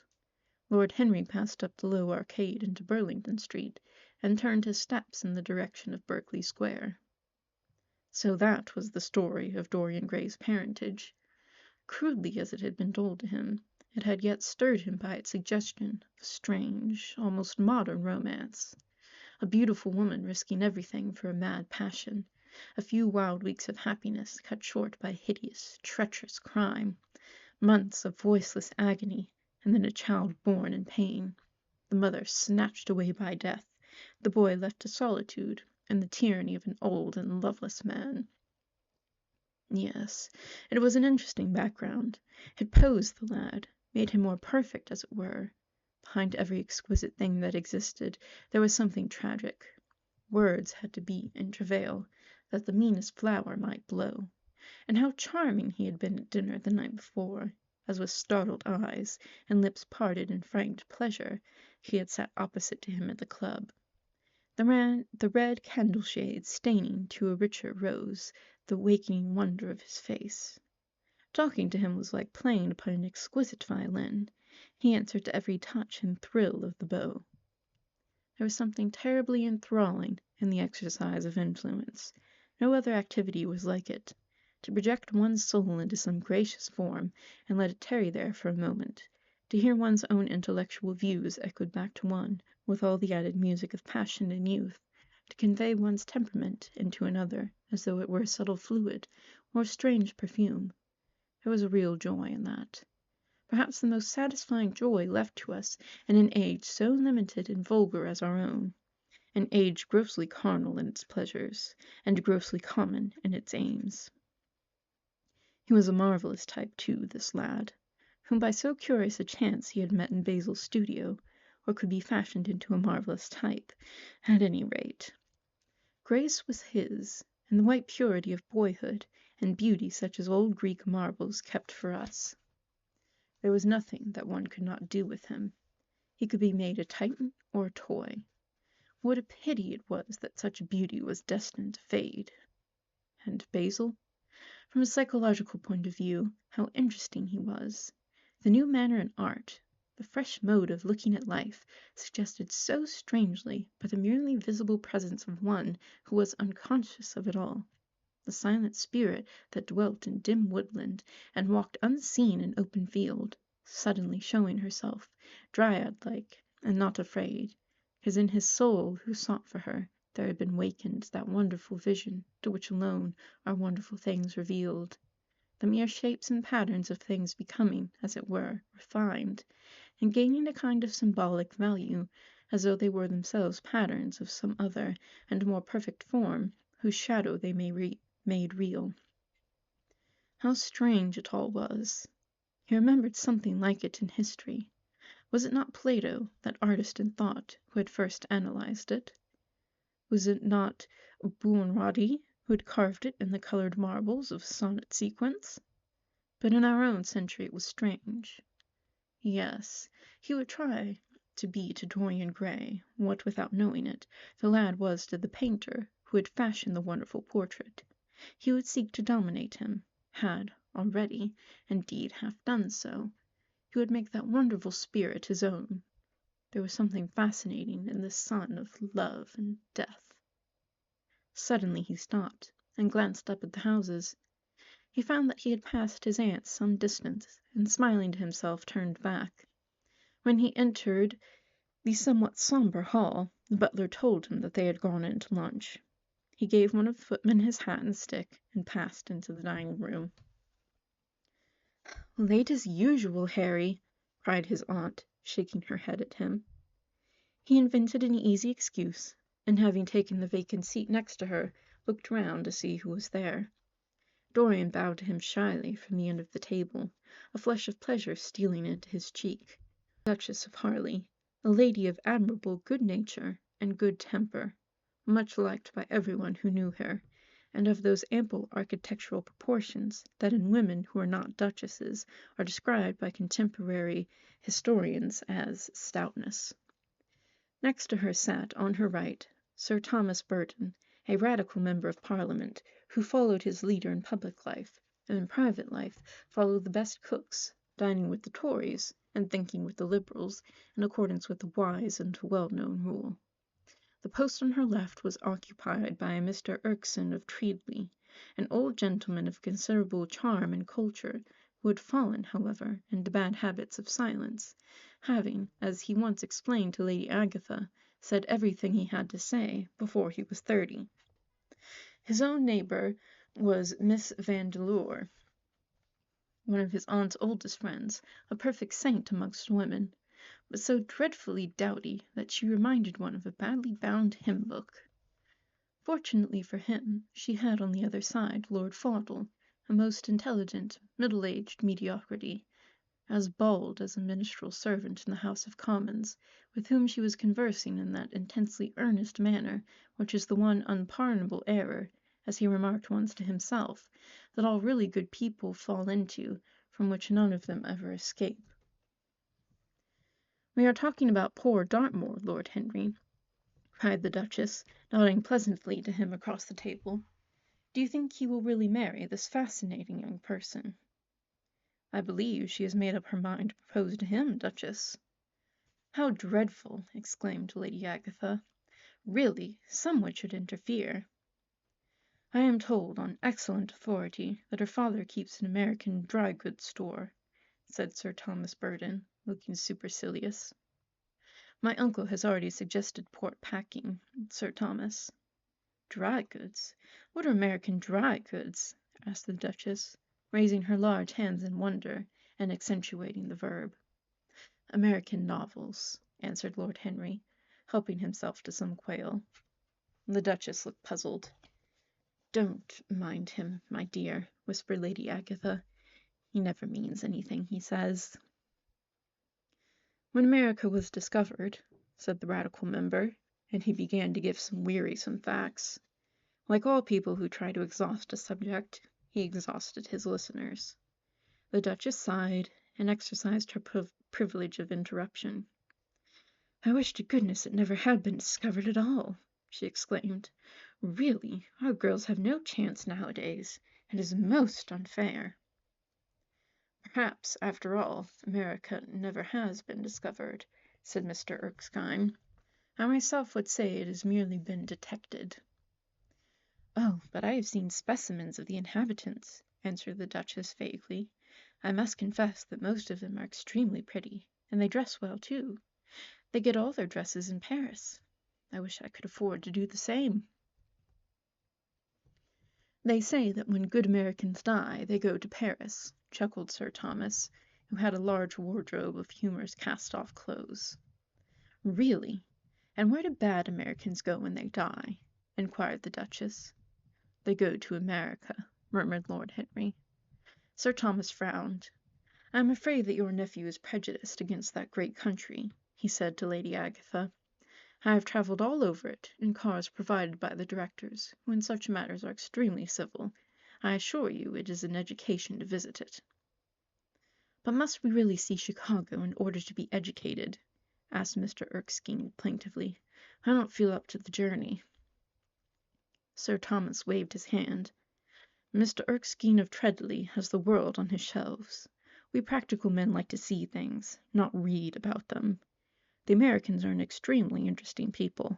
They are absolutely reasonable. I think that is their distinguishing characteristic." "Yes, Mr. Erskine, an absolutely reasonable people. I assure you there is no nonsense about the Americans." "How dreadful!" cried Lord Henry. "I can stand brute force, but brute reason is quite unbearable. There is something unfair about its use. It is hitting below the intellect." "I do not understand you," said Sir Thomas, growing rather red. "I do, Lord Henry," murmured Mr. Erskine with a smile. "Paradoxes are all very well in their way," rejoined the baronet. "Was that a paradox?" asked Mr. Erskine. "I did not think so. Perhaps it was. Well, the way of paradoxes is the way of truth. To test reality we must see it on the tightrope. When the verities become acrobats we can judge them." "Dear me," said Lady Agatha, "how you men argue! I am sure I can never make out what you are talking about." "Oh, Harry, I am quite vexed with you. Why do you try to persuade our nice Mr. Dorian Gray to give up the East End? I assure you he would be quite invaluable. They would love his playing." "I want him to play to me," cried Lord Henry, smiling, and he looked down the table and caught a bright answering glance. "But they are so unhappy at Whitechapel," continued Lady Agatha. "I can sympathize with everything except suffering," said Lord Henry, shrugging his shoulders. "Cannot sympathize with that. It is too ugly, too horrible, too distressing. There's something terribly morbid in the modern sympathy with pain. One should sympathize with the color, the beauty, the joy of life. The less said about life's sores, the better." "Still, the East End is a very important problem," remarked Sir Thomas, with a grave shake of the head. "Quite so," answered the young lord. "It is the problem of slavery, and we try to solve it by amusing the slaves." The politician looked at him keenly. "What change do you propose, then?" he asked. Lord Henry laughed. "I don't desire to change anything in England except the weather," he answered. "I am quite content with the philosophic contemplation, but as the 19th century has gone bankrupt through an over-expenditure of sympathy, I would suggest that we should appeal to science to put us straight. The advantage of the emotions is that they lead us astray, and the advantage of science is that it is not emotional." "But we have such grave responsibilities," ventured Mrs. Vandeleur timidly. "Terribly grave," echoed Lady Agatha. Lord Henry looked over at Mr. Erskine. "Humanity takes itself too seriously. It is the world's original sin. If the cavemen had known how to laugh, history would have been different." "You are really very comforting," warbled the Duchess. "I have always felt rather guilty when I came to see your dear aunt, for I take no interest at all in the East End. For the future I shall be able to look her in the face without a blush." "A blush is very becoming, Duchess," remarked Lord Henry. "Only when one is young," she answered. "When an old woman like myself blushes, it is a very bad sign. Ah, Lord Henry, I wished you would tell me how to become young again." He thought for a moment. "Can you remember any great error that you committed in your early days, Duchess?" he asked, looking at her across the table. "A great many, I fear," she cried. "Then commit them over again," he said gravely. "To get back one's youth, one has merely to repeat one's follies." "A delightful theory," she exclaimed. "I must put it into practice." "A dangerous theory," came from Sir Thomas's tight lips. Lady Agatha shook her head, but could not help being amused. Mr. Erskine listened. "Yes," he continued, "that is one of the great secrets of life. Nowadays, most people die of a sort of creeping common sense and discover when it is too late that the only things one never regrets are one's mistakes. A laugh ran round the table. He played with the idea and grew wilful, tossed it into the air and transformed it, let it escape and recaptured it, made it iridescent with fancy and winged it with paradox. The praise of folly as he went on soared into a philosophy, and philosophy herself became young, and catching the mad music of pleasure, wearing, one might fancy, her wine-stained robe and wreath of ivy, danced like a bacchante over the hills of life, and mocked the slow Silenus for being sober. Facts fled before her like frightened forest things. Her white feet trod the huge press, at which wise Omar sits, till the seething grape-juice rose round her bare limbs, and waves of purple bubbles, or crawled in red foam over the vat's black, dripping, sloping sides. It was an extraordinary improvisation. He felt that the eyes of Dorian Gray were fixed on him, and that the consciousness that amongst his audience there was one whose temperament he wished to fascinate seemed to give his wit keenness and to lend color to his imagination. He was brilliant, fantastic, irresponsible. He charmed his listeners out of themselves, and they followed his pipe, laughing. Dorian Gray never took his gaze off him, but sat like one under a spell, smiles chasing each other over his lips, and wonder growing grave in his darkening eyes. At last, livered in the costume of the age, reality entered the room in the shape of a servant to tell the Duchess that her carriage was waiting. She wrung her hands in mock despair. "How annoying!" she cried. "I must go. I have to call for my husband at the club to take him to some absurd meeting at Willis's Rooms, where he is going to be in the chair. Fine lady is sure to be furious. I couldn't have a scene in this bonnet. It is far too fragile. A harsh word would ruin it. No, I must go, dear Agatha. Good-bye, Lord Henry. You are quite delightful, and dreadfully demoralizing. I'm sure I don't know what to say about your views. You must come and dine with us some night. Tuesday? Are you disengaged Tuesday?" "For you, I would throw over anybody, Duchess," said Lord Henry with a bow. "Ah, that is very nice and very wrong of you," she cried, "so mind you come." And she swept out of the room, followed by Lady Agatha and the other ladies. When Lord Henry had sat down again, Mr. Erskine moved round, and taking a chair close to him, placed his arm upon his arm. "You talk books away," he said. "Why don't you write one?" "I am too fond of reading books to care to write them, Mr. Erskine. I should like to write a novel, certainly. A novel that would be as lovely as a Persian carpet, and as unreal. But there is no literary public in England for anything except newspapers, primers, and encyclopedias. Of all people in the world, the English have the least sense of the beauty of literature." "I fear you are right," answered Mr. Erskine. "I myself used to have literary ambitions, but I gave them up long ago. And now, my dear young friend, if you will allow me to call you so, may I ask if you really meant all that you said to us at lunch?" "I quite forget what I said," smiled Lord Henry. "Was it all very bad?" "Very bad indeed. In fact, I consider you extremely dangerous, and if anything happens to our good Duchess, we shall all look on you as being primarily responsible. But I should like to talk to you about life. The generation into which I was born was tedious. Some day, when you are tired of London, come down to Treadley, and expound me your philosophy of pleasure over some admirable Burgundy I am fortunate enough to possess." "I shall be charmed. A visit to Treadley would be a great privilege. It has a perfect host and a perfect library." "You will complete it," answered the old gentleman, with a courteous bow. "And now I must bid good-bye to your excellent aunt. I am due at the Athenaeum. It is the hour when we sleep there." "All of you, Mr. Erskine?" 40 of us in 40 armchairs. We are practicing for an English Academy of Letters." Lord Henry laughed and rose. "I am going to the park," he cried. As he was passing out of the door, Dorian Gray touched him on the arm. "Let me come with you," he murmured. "But I thought you had promised Basil Hallward to go and see him," answered Lord Henry. "I would sooner come with you. Yes, I feel I must come with you.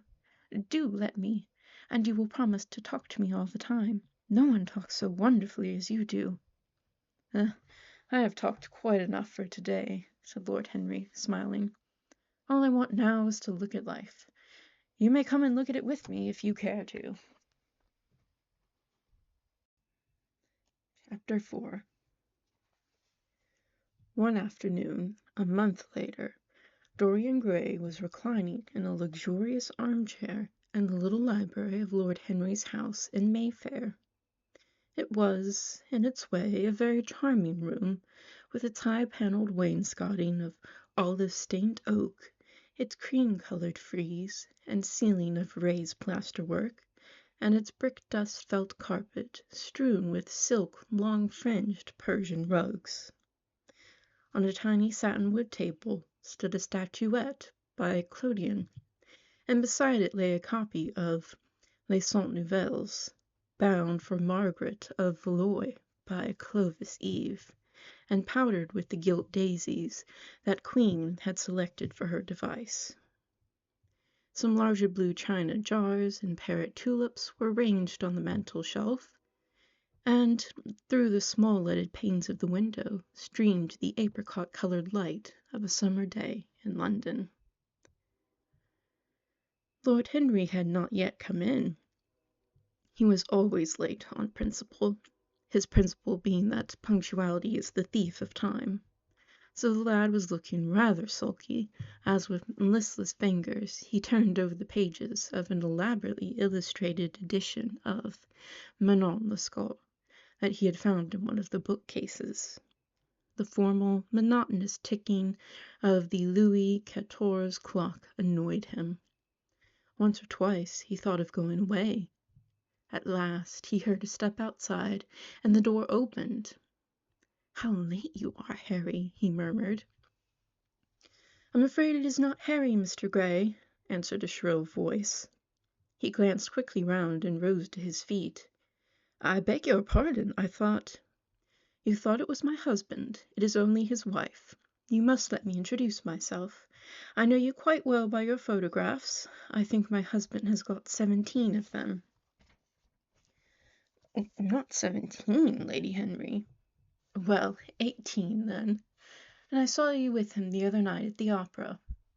She laughed nervously as she spoke, and watched him with her vague, forget-me-not eyes. She was a curious woman, whose dresses always looked as if they had been designed in a rage and put on in a tempest. She was usually in love with somebody, and as her passion was never returned, she had kept all her illusions. She tried to look picturesque, but only succeeded in being untidy. Her name was Victoria, and she had a perfect mania for going to church. "That was at Lohengrin, Lady Henry, I think." "Yes, dear, it was at Lohengrin. I like Wagner's music better than anybody's. It is so loud that one can talk the whole time without other people hearing what one says. That is a great advantage. Don't you think so, Mr. Gray?" The same nervous staccato laugh broke from her thin lips, and her fingers began to play with a long, tortoise-shell paper knife. Dorian smiled and shook his head. "I'm afraid I don't think so, Lady Henry. I never talk during music. At least, during good music. If one hears bad music, it is one's duty to drown it in conversation." "Ah, that is one of Harry's views, isn't it, Mr. Gray? I always hear Harry's views from his friends. It is the only way I get to know of them. But you must not think I don't like good music. I adore it, but I am afraid of it. It makes me too romantic. I have simply worshipped pianists, 2 at a time sometimes, Harriet tells me. I don't know what it is about them. Perhaps it is that they are foreigners. They are all, aren't they? Even those that are born in England become foreigners after a time, don't they? It is so clever of them, and such a compliment to art. It makes it quite cosmopolitan, doesn't it? You've never been to any of my parties, have you, Mr. Gray? You must come. I can't afford orchids, but I spare no expense in foreigners. They make one's rooms look so picturesque. Ah, but here's Harry. Harry, I came in to look for you, to ask you something. I forgot what it was, and I found Mr. Gray here. We have had such a pleasant chat about music. We have quite the same ideas. No, I don't think our ideas are quite different, but he has been most pleasant. I am so glad I've seen him. I am charmed, my love, quite charmed, said Lord Henry, elevating his dark, crescent-shaped eyebrows, and looking at them both with an amused smile. So sorry I am late, Dorian. I went to look after a piece of old brocade in Wardour Street, and had to bargain for hours for it. Nowadays people know the price of everything and the value of nothing. I'm afraid I must be going, exclaimed Lady Henry, breaking an awkward silence with her silly, sudden laugh. I've promised to drive with the Duchess. Good-bye, Mr. Gray. Good-bye, Harry. You are dining out, I suppose? So am I. Perhaps I shall see you at Lady Thornbury's. I dare say, my dear, said Lord Henry, shutting the door behind her, as, looking like a bird of paradise that had been out all night in the rain, she flitted out of the room, leaving a faint odour of frangipane. Then he lit a cigarette and flung himself down on the sofa. Never marry a woman with straw-coloured hair, Dorian, he said, after a few puffs. Why, Harry? Because they are so sentimental. But I like sentimental people. Never marry at all, Dorian. Men marry because they are tired, women because they are curious. Both are disappointed. I don't think I am likely to marry, Harry. I am too much in love. That is one of your aphorisms. I'm putting it into practice, as I do everything that you say. Who are you in love with? Asked Lord Henry, after a pause. With an actress, said Dorian Gray, blushing. Lord Henry shrugged his shoulders. It is a rather commonplace debut. You would not say so if you saw her, Harry. Who is she? Her name is Sybil Vane. Never heard of her. No one has. People will some day, however. She is a genius. My dear boy, no woman is a genius. Women are a decorative sex. They never have anything to say, but they say it charmingly. Women represent the triumph of matter over mind, just as men represent the triumph of mind over morals. Harry, how can you? My dear Dorian, it is quite true. I am analyzing women at present, so I ought to know. The subject is not so abstruse as I thought it was. I find that ultimately there are only two kinds of women, the plain and the colored. The plain women are very useful. If you want to gain a reputation for respectability, you have merely to take them down to supper. The other women are very charming. They commit one mistake, however. They paint in order to try and look young. Our grandmothers painted in order to try and talk brilliantly. Rouge and esprit used to go together. That is all over now. As long as a woman can look 10 years younger than her own daughter, she is perfectly satisfied. As for conversation, there are only 5 women in London worth talking to, and 2 of these can't be admitted into decent society. However, tell me about your genius. How long have you known her? Oh, Harry, your views terrify me. Never mind that. How long have you known her? About 3 weeks. And where did you come across her? I will tell you, Harry, but you mustn't be unsympathetic about it. After all, it never would have happened if I had not met you. You filled me with a wild desire to know everything about life. For days after I met you, something seemed to throb in my veins. As I lounged in the park or strolled down Piccadilly, I used to look at everyone who passed me and wonder, with a mad curiosity, what sort of lives they led. Some of them fascinated me, others filled me with terror. There was an exquisite poison in the air. I had a passion for sensations. Well, one evening, about 7 o'clock, I determined to go out in search of some adventure. I felt that this grey, monstrous London of ours, with its myriads of people, its sordid sinners and its splendid sins, as you once phrased it, must have something in store for me. I fancied 1,000 things. The mere danger gave me a sense of delight. I remembered what you had said to me on that wonderful evening when we first dined together, about the search for beauty being the real secret of life. I don't know what I expected, but I went out and wandered eastward, soon losing my way in a labyrinth of grimy streets and black, grassless squares. About 8:30, I passed by an absurd little theatre with great flaring gas jets and gaudy playbills. A hideous Jew in the most amazing waistcoat I ever beheld in my life was standing at the entrance smoking a vile cigar. He had greasy ringlets, and enormous diamonds blazed in the centre of a soiled shirt. "Have a box, my lord," he said when he saw me, and he took off his hat with an air of gorgeous servility. There was something about him, Harry, that amused me. He was such a monster. You will laugh at me, I know, but I really went in and paid a whole guinea for the stage box. To the present day I can't make out why I did so, and yet if I hadn't, my dear Harry, if I hadn't, I should have missed the greatest romance of my life. I see you are laughing. It is horrid of you." "I am not laughing, Dorian. At least I am not laughing at you. But you should not say the greatest romance of your life. You should say the first romance of your life. You will always be loved, and you will always be in love with love. A grand passion is the privilege of people who have nothing to do. That is the one use of the idle classes of a country. Don't be afraid. There are exquisite things in store for you. This is merely the beginning." "Do you think my nature so shallow?" cried Dorian Gray angrily. "No, I think your nature so deep." "How do you mean?" "My dear boy, the people who love only once in their lives are really the shallow people. What they call their loyalty and their fidelity, I call either the lethargy of custom or their lack of imagination. Faithfulness is to the emotional life what consistency is to the life of the intellect. Simply a confession of failure. Faithfulness! I must analyze it some day. The passion for property is in it. There are many things that we would throw away if we were not afraid that others might pick them up. But I don't want to interrupt you. Go on with your story."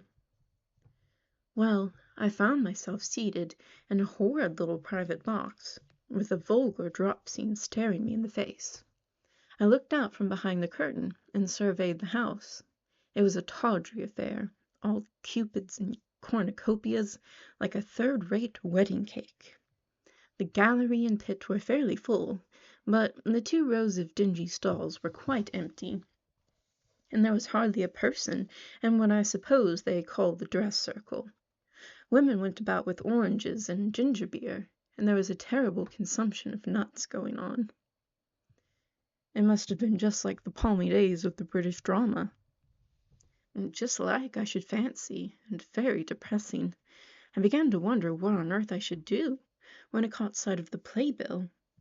"What do you think the play was, Harry?" "I should think The Idiot Boy, or Dumb but Innocent. Our fathers used to like that sort of piece, I believe. The longer I live, Dorian, the more keenly I feel that whatever was good enough for our fathers is not good enough for us, in art as in politics. Les grands-pères ont toujours tort. This play was good enough for us, Harry. It was Romeo and Juliet.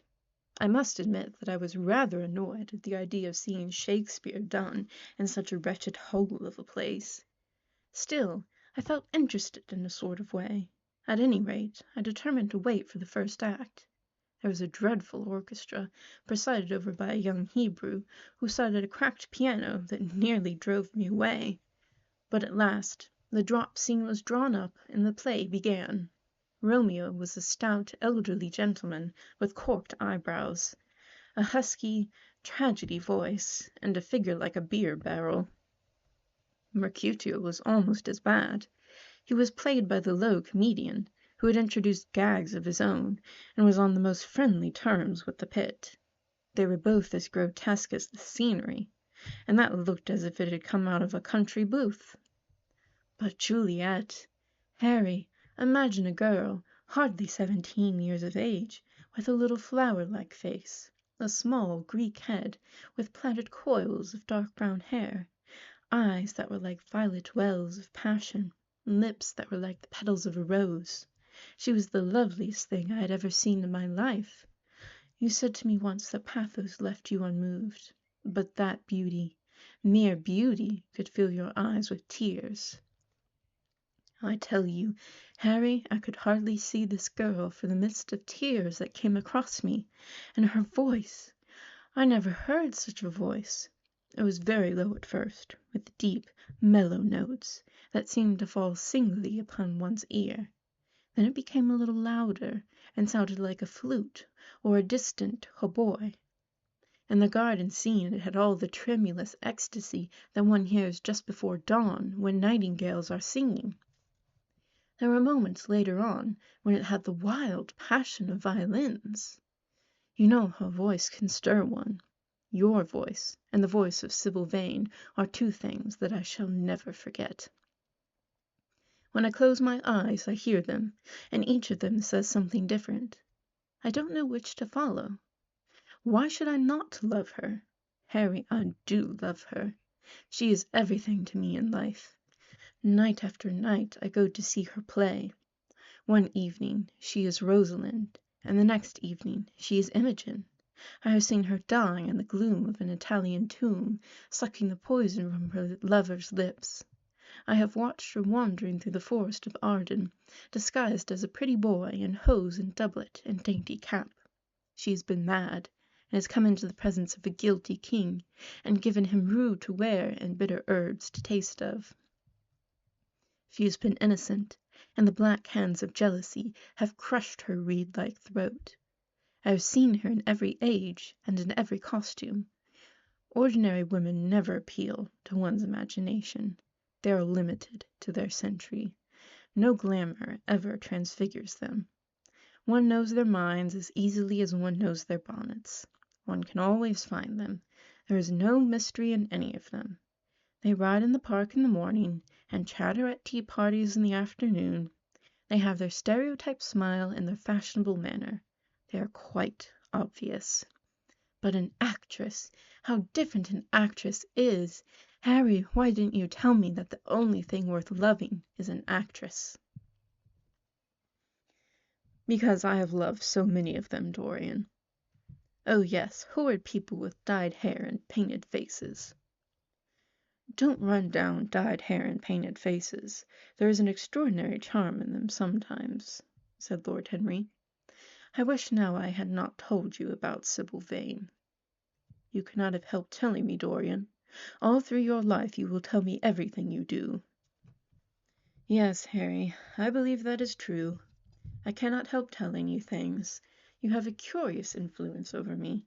If I ever did a crime, I would come and confess it to you. You would understand me.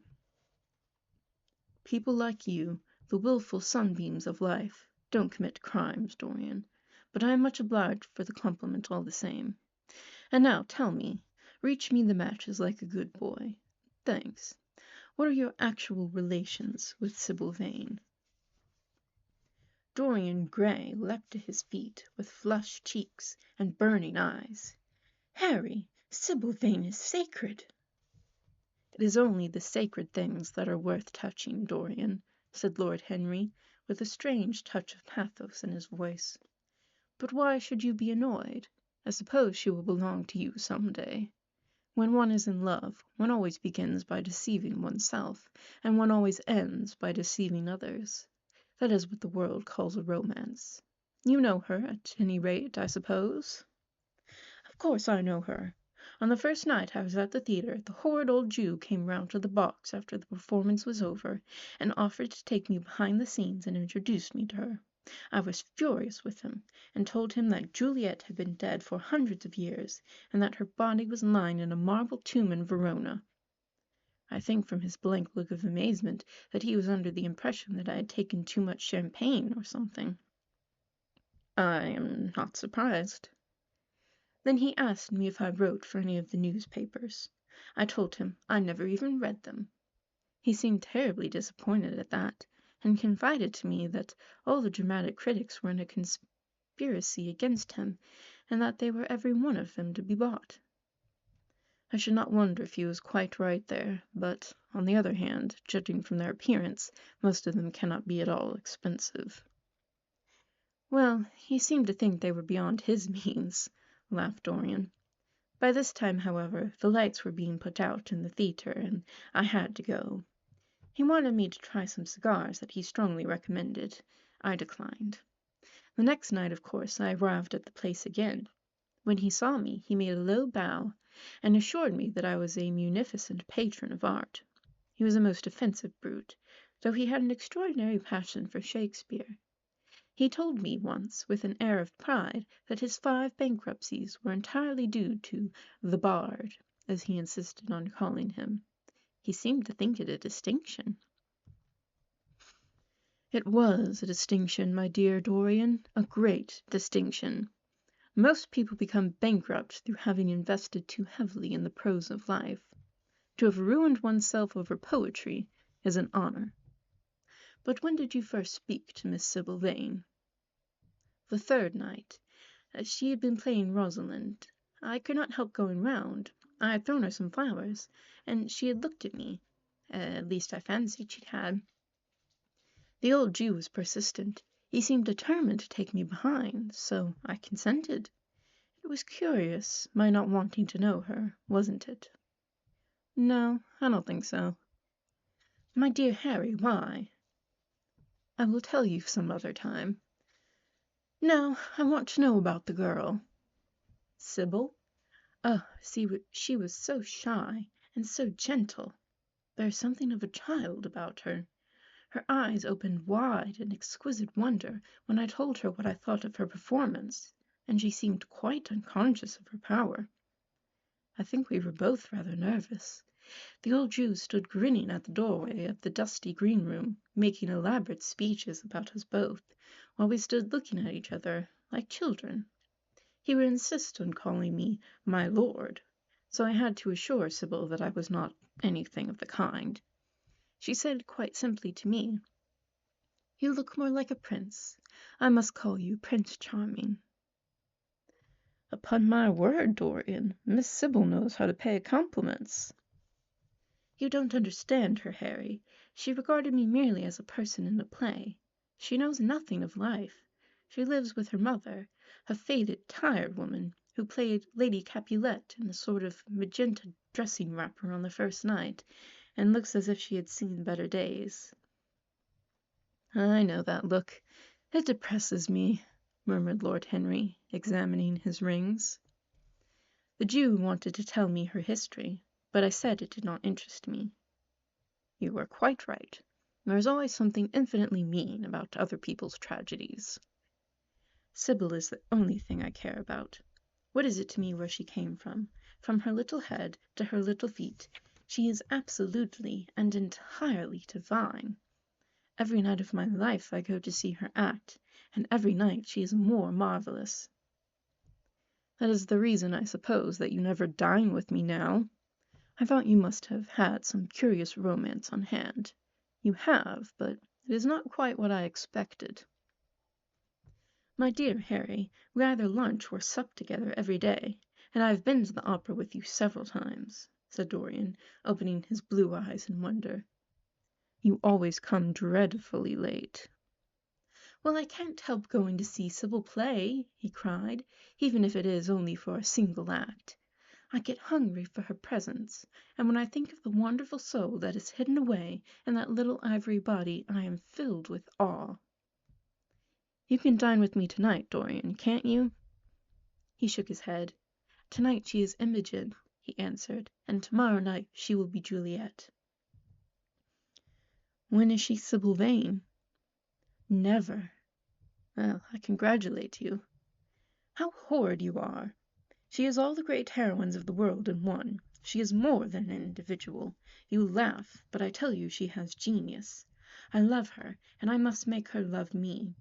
You, who know all the secrets of life, tell me how to charm Sibyl Vane to love me. I want to make Romeo jealous. I want the dead lovers of the world to hear our laughter and grow sad.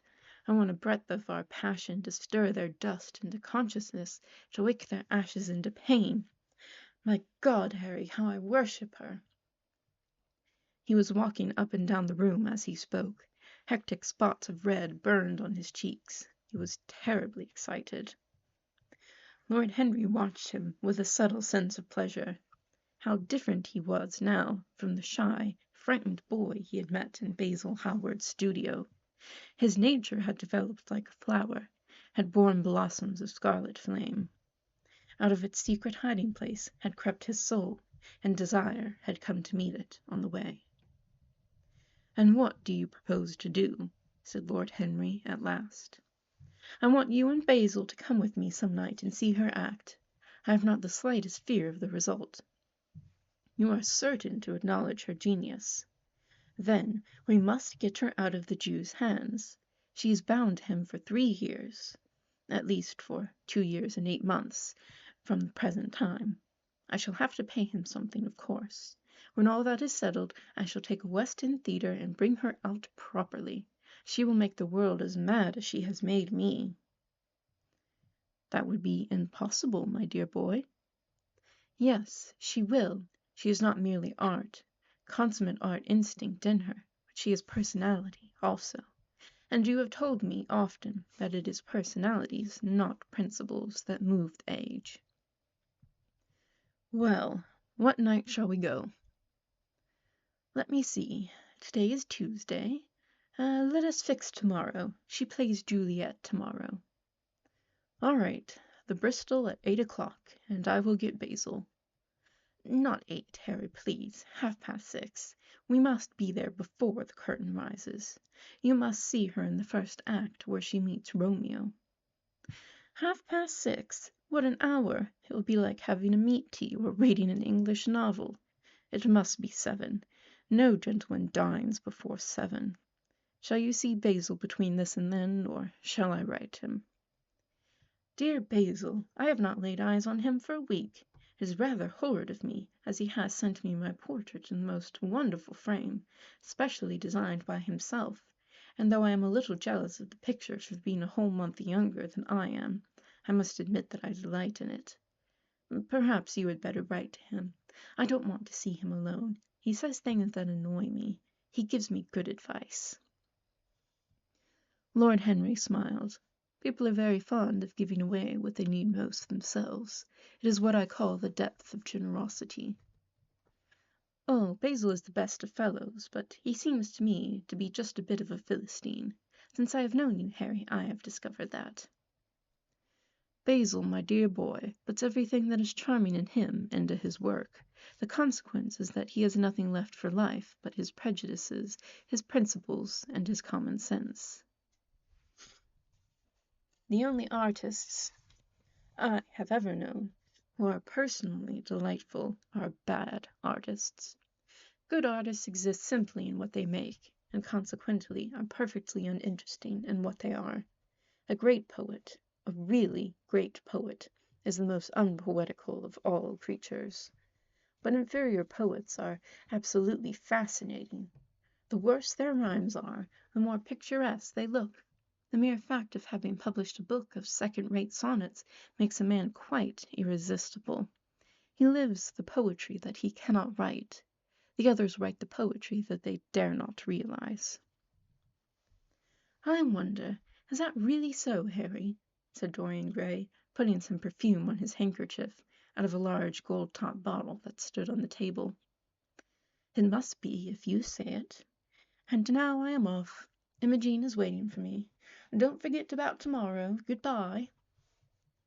As he left the room, Lord Henry's heavy eyelids drooped, and he began to think. Certainly few people had ever interested him so much as Dorian Gray, and yet the lad's mad adoration of someone else caused him not the slightest pang of annoyance or jealousy. He was pleased by it. It made him a more interesting study. He had been always enthralled by the methods of natural science, but the ordinary subject matter of that science had seemed to him trivial and of no import, and so he had begun by vivisecting himself as he had ended by vivisecting others. Human life, that appeared to him the one thing worth investigating. Compared to it, there was nothing else of any value. It was true that, as one watched life in its curious crucible of pain and pleasure, One could not wear one's face a mask of glass, nor keep the sulphurous fumes from troubling the brain and making the imagination turbid with monstrous fancies and misshapen dreams. There were poisons so subtle that to know their properties one had to sicken of them.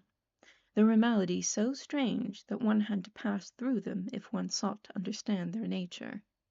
And yet, what a great reward one received! How wonderful the whole world became to one! To note the curious hard logic of passion and the emotional colored life of the intellect, to observe where they met and where they separated, at what point they were in unison, and at what point they were at discord. There was a delight in that. What matters what the cost was? One could never pay too high a price for any sensation. He was conscious, and the thought brought a gleam of pleasure into his brown, agate eyes. And it was, through certain word of his, musical words said with musical utterance, that Dorian Gray's soul had turned to this white girl and bowed in worship before her. To a large extent the lad was his own creation. He had made him premature. That was something. Ordinary people waited till life disclosed to them its secrets, but to the few, to the elect, the mysteries of life were revealed before the veil was drawn away.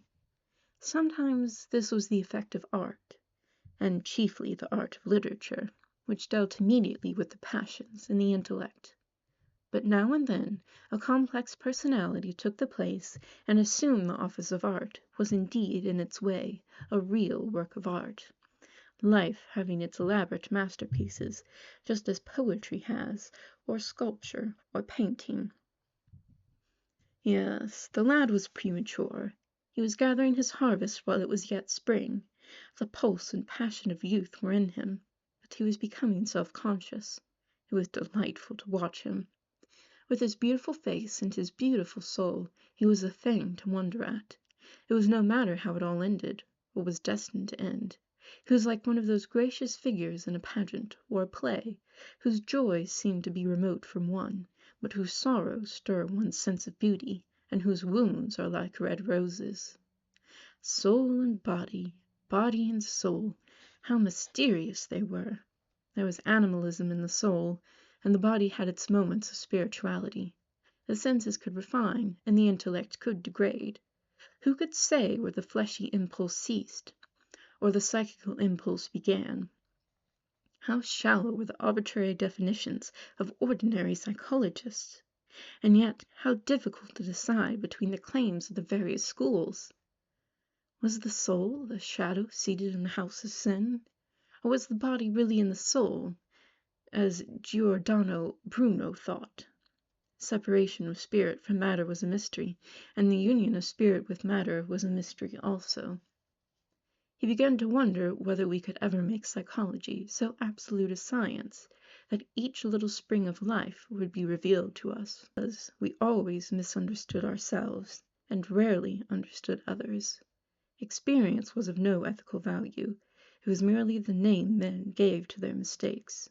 Moralists had, as a rule, regarded it as a mode of warning, had claimed for it a certain ethical efficacy in the formation of character, had praised it as something that taught us what to follow and showed us what to avoid. But there was no motive power in experience. It was as little of an active cause as conscience itself. All that it really demonstrated was that our future would be the same as our past, and that the sin we had done once, and with loathing, we would do many times, and with joy. It was clear to him that the experimental method was the only method by which one could arrive at any scientific analysis of the passions, and certainly Dorian Gray was a subject made to his hand, and seemed to promise rich and fruitful results. His sudden mad love for Sybil Vane was a psychological phenomenon of no small interest. There was no doubt that curiosity had much to do with it, curiosity and the desire for new experiences. Yet it was not a simple, but rather very complex passion. What there was in it of the purely sensuous instinct of boyhood had been transformed by the workings of the imagination, changed into something that seemed to the lad himself to be remote from sense, and was for that very reason all the more dangerous. passions about whose origin we deceived ourselves that tyrannized most strongly over us. Our weakest motives were those of whose nature we were conscious. It often happens that when we thought we were experimenting on others, we were really experimenting on ourselves. While Lord Henry sat dreaming on these things, a knock came to the door, and his valet entered and reminded him it was time to dress for dinner. He got up and looked out into the street. The sunset had smitten into scarlet gold the upper windows of the houses opposite. The panes glowed like plates of heated metal. The sky above was like a faded rose. He thought of his friend's young, fiery-colored life, and wondered how it was all going to end. When he arrived home about 12:30, he saw a telegram lying on the hall table. He opened it and found it was from Dorian Gray. It was to tell him that he was engaged to be married to Sybil Vane. Chapter 5. "Mother, mother, I am so happy," whispered the girl, burying her face in the lap of the faded, tired-looking woman, who, with back turned to the shrill, intrusive light, was sitting in the one armchair that their dingy sitting-room contained. "I am so happy," she repeated, "and you must be happy too." Mrs. Vance winced, and put her thin, bismuth-whitened hands on her daughter's head. "Happy?" she echoed. "I am only happy, Sybil, when I see you act. You must not think of anything but your acting. Mr. Isaacs has been very good to us, and we owe him money." The girl looked up and pouted. "Money, mother!" she cried. "What does money matter? Love is more than money. Mr. Isaacs has advanced us £50 to pay off our debts and to get a proper outfit for James. You must not forget that, Sybil. £50 is a very large sum. Mr. Isaacs has been most considerate." "He is not a gentleman, mother, and I hate the way he talks to me," said the girl, rising to her feet and going over to the window. "I don't know how we could manage without him," said the elder woman, querulously. Sybil Vane tossed her head and laughed. "We don't want him any more, mother. Prince Charming rules life for us now." Then she paused. A rose shook in her blood, shadowed her cheeks. Quick breath parted the petals of her lips. They trembled. Some southern wind of passion swept over her and stirred the dainty folds of her dress. "I love him," she said simply.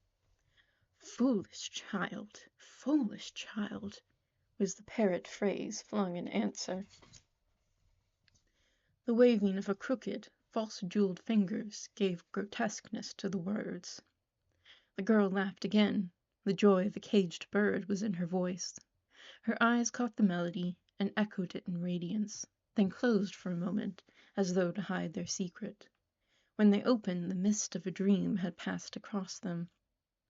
Thin-lipped wisdom spoke at her from the worn chair, hinted at prudence, quoted from that book of cowardice whose author apes the name of common sense. She did not listen. She was free in her prison of passion. Her prince, Prince Charming, was with her. She had called on memory to remake him. She had sent her soul to search for him, and it had brought him back. His kiss burned again upon her mouth. Her eyelids were warm with his breath.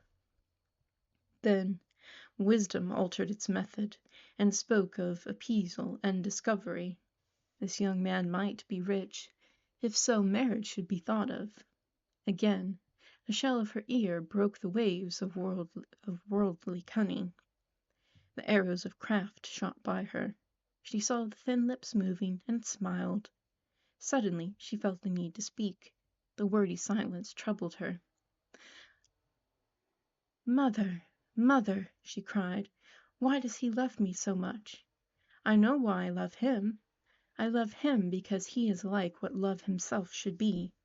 But what does he see in me? I am not worthy of him. And yet, why I cannot tell, though I feel so much beneath him, I don't feel humble. I feel proud, terribly proud. Mother, did you love my father as I love Prince Charming?"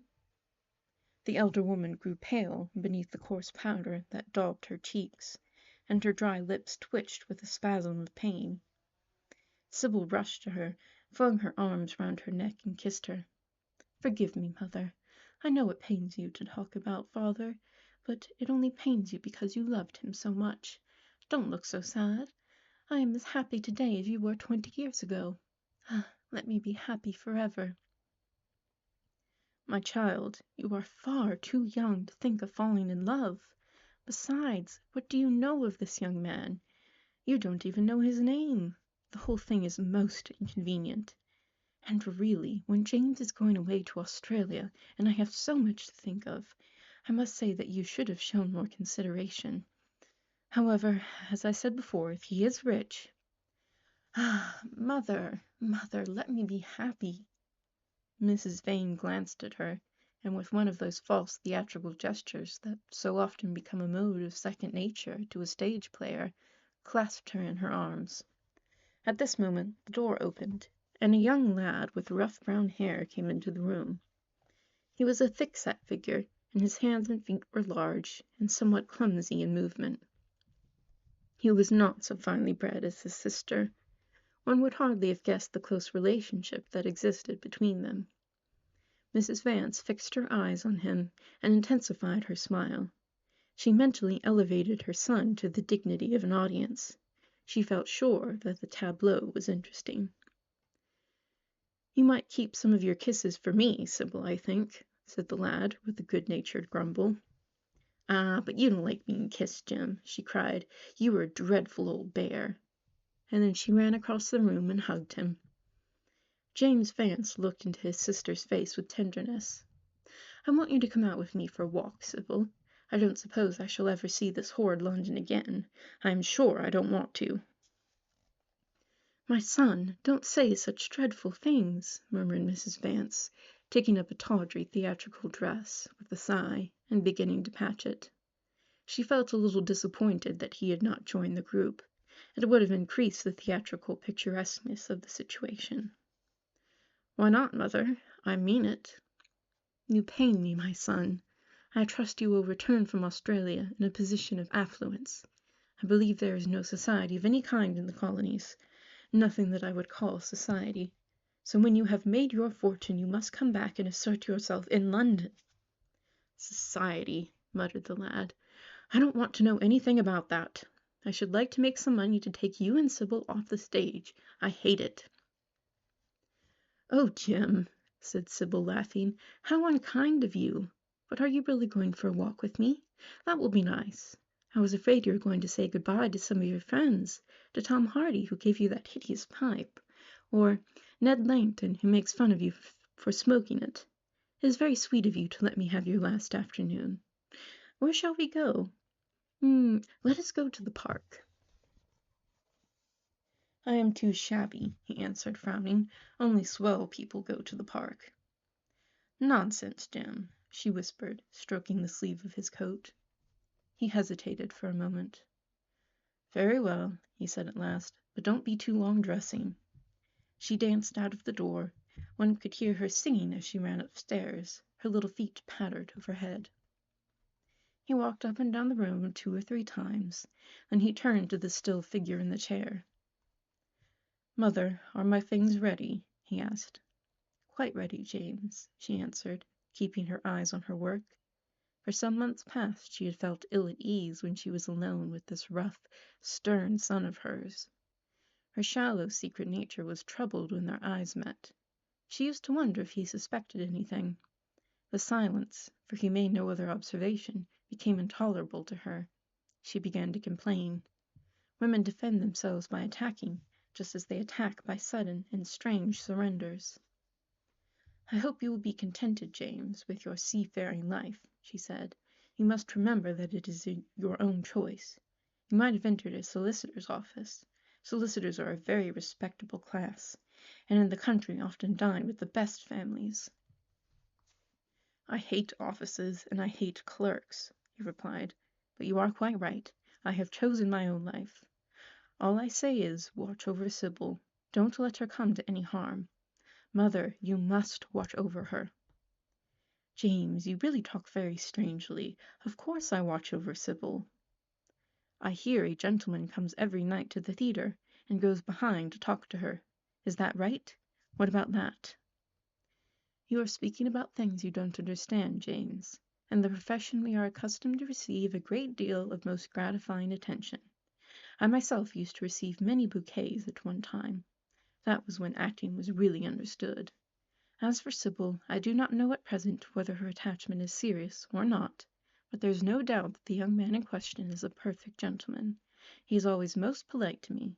Besides, he has the appearance of being rich, and the flowers he sends are lovely. You don't know his name, though, said the lad, harshly. No, answered his mother, with a placid expression in her face. He has not yet revealed his real name. I think it is quite romantic of him. He is probably a member of the aristocracy. James Vance bit his lip. Watch over Sybil, mother, he cried. Watch over her. My son, you distress me very much. Sybil is always under my special care. Of course, if this gentleman is wealthy, there is no reason why she should not contract an alliance with him. I trust he is one of the aristocracy. He has all the appearance of it, I must say. It might be a most brilliant marriage for Sybil. They would make a charming couple. His good looks are really quite remarkable. Everybody notices them. The lad muttered something to himself, and drummed on the window-pane with his coarse fingers. He had just turned round to say something when the door opened, and Sybil ran in. "How serious you both are!" she cried. "What is the matter?" "Nothing," he answered. "I suppose one must be serious sometimes. Good-bye, mother. I will have my dinner at 5 o'clock. Everything is packed except my shirts, so you need not trouble." "Good-bye, my son," she answered, with a bow of strained stateliness. She was extremely annoyed at the tone he had adopted with her, and there was something in his look that made her feel afraid. "Kiss me, mother," said the girl. Her flower-like lips touched the withered cheek and warmed its frost. My child, cried Mrs. Vance, looking up to the ceiling in search of an imaginary gallery. "Come, Sybil," said her brother impatiently. He hated his mother's affections. They went out into the flickering, wind-blown sunlight and strolled down the dreary Euston Road. Passers-by glanced in wonder at the sullen, heavy youth who in coarse, ill-fitting clothes was in the company of such a graceful, refined-looking girl. He was like a common gardener walking with a rose. Jim frowned from time to time when he caught the inquisitive glance of some stranger. He had that dislike of being stared at which comes on geniuses late in life and never leaves the commonplace. Sybil, however, was quite unconscious of the effect she was producing. Her love was trembling in laughter on her lips. She was thinking of Prince Charming, and that she might think of him all the more, she did not talk of him, but prattled on about the ship in which Jim was going to sail, about the gold he was certain to find, about the wonderful heiress whose life he was to save from the wicked, red-shirted bushrangers, for he was not to remain a sailor, or a supercargo, or whatever he was going to be. Oh, no, a sailor's existence was dreadful. Fancy being cooped up in a horrid ship, with the hoarse, hump-backed waves trying to get in, and a black wind blowing the masts down and tearing the sails into long, screaming ribbons. He was to leave the vessel at Melbourne, bid a polite good-bye to the captain, and go off at once to the gold-fields. Before a week was over he was to come across a large nugget of pure gold, the largest nugget that had ever been discovered, and bring it down the coast in a wagon guarded by 6 mounted policemen. The bushrangers were to attack them 3 times, and be defeated with immense slaughter. Or, no, he was not to go to the gold-fields at all. They were horrid places, where men got intoxicated, and shot each other in bar-rooms, and used bad language. He was to be a nice sheep farmer, and one evening as he was riding home he was to see the beautiful heiress being carried off by a robber on a black horse, and give chase and rescue her. Of course, she would fall in love with him, and he with her, and they would get married and come home and live in an immense house in London. Yes, there were delightful things in store for him, but he must be very good, and not lose his temper or spend his money foolishly. She was only a year older than he was, but she knew so much more of life. He must be sure also to write to her by every mail, and to say his prayers each night before he went to sleep. God was very good and would watch over him. She would pray for him too, and in a few years he would come back quite rich and happy. The lad listened sulkily to her, and made no answer. He was heartsick at leaving home. Yet it was not this alone that made him gloomy and morose. Inexperienced though he was, he still had a strong sense of the danger of Sybil's position. This young dandy who was making love to her could mean her no good. He was a gentleman, and he hated him for that, hated him through some curious race instinct for which he could not account, and for which for that reason was all the more dominant within him. He was conscious also of the shallowness and vanity of his mother's nature, and in that saw infinite peril for Sybil and Sybil's happiness. Children begin by loving their parents. As they grow older, they judge them. Sometimes they forgive them. His mother. He had something on his mind to ask of her, something that he had brooded on for many months of silence. A chance phrase that he had heard at the theatre, a whispered sneer that had reached his ears one night as he waited at the stage door, had set loose a train of horrible thoughts. He remembered it as if it had been the lash of a hunting crop across his face. His brows knit together into a wedge-like furrow, and with a twitch of pain he bit his underlip. "You are not listening to a word I am saying, Jem," cried Sybil, "and I am making the most delightful plans for your future. Do say something." "What do you want me to say?" "Oh, that you will be a good boy and not forget us," she answered, smiling at him. He shrugged his shoulders. "You are more likely to forget me than I am to forget you, Sybil." She flushed. "What do you mean, Jem?" she asked. "You have a new friend, I hear. Who is he? Why have you not told me about him? He means you no good." "Stop, Jem," she exclaimed. "You must not say anything against him. I love him." "Why, you don't even know his name," answered the lad. "Who is he? I have a right to know." "He is called Prince Charming. Don't you like the name?" "Oh, you silly boy, you should never forget it. If you only saw him, you would think him the most wonderful person in the world. Some day you will meet him, when you come back from Australia. You will like him so much. Everybody likes him, and I love him. I wish you could come to the theatre tonight. He is going to be there, and I am to play Juliet." "Oh, how I shall play it! Fancy Jim to be in love and play Juliet, to have him sitting there to play for his delight. I am afraid I may frighten the company, frighten or enthrall them. To be in love is to surpass oneself. Poor dreadful Mr. Isaacs will be shouting 'Genius' to his loafers at the bar. He has preached me as a dogma. Tonight he will announce me as a revelation. I feel it. And it is all his only, Prince Charming, my wonderful lover, my god of graces. But I am poor beside him. Poor, what does that matter? When poverty creeps in at the door, love flies in through the window. Our proverbs want rewriting. They were made in winter, and it is summer now. Springtime for me, I think. A very dance of blossoms and blue skies." "He is a gentleman," said the lad sullenly. "A prince!" she cried musically. "What more do you want?" "He wants to enslave you. I shudder at the thought of being free. I want you to beware of him. To see him is to worship him. To know him is to trust him. Sybil, you are mad about him."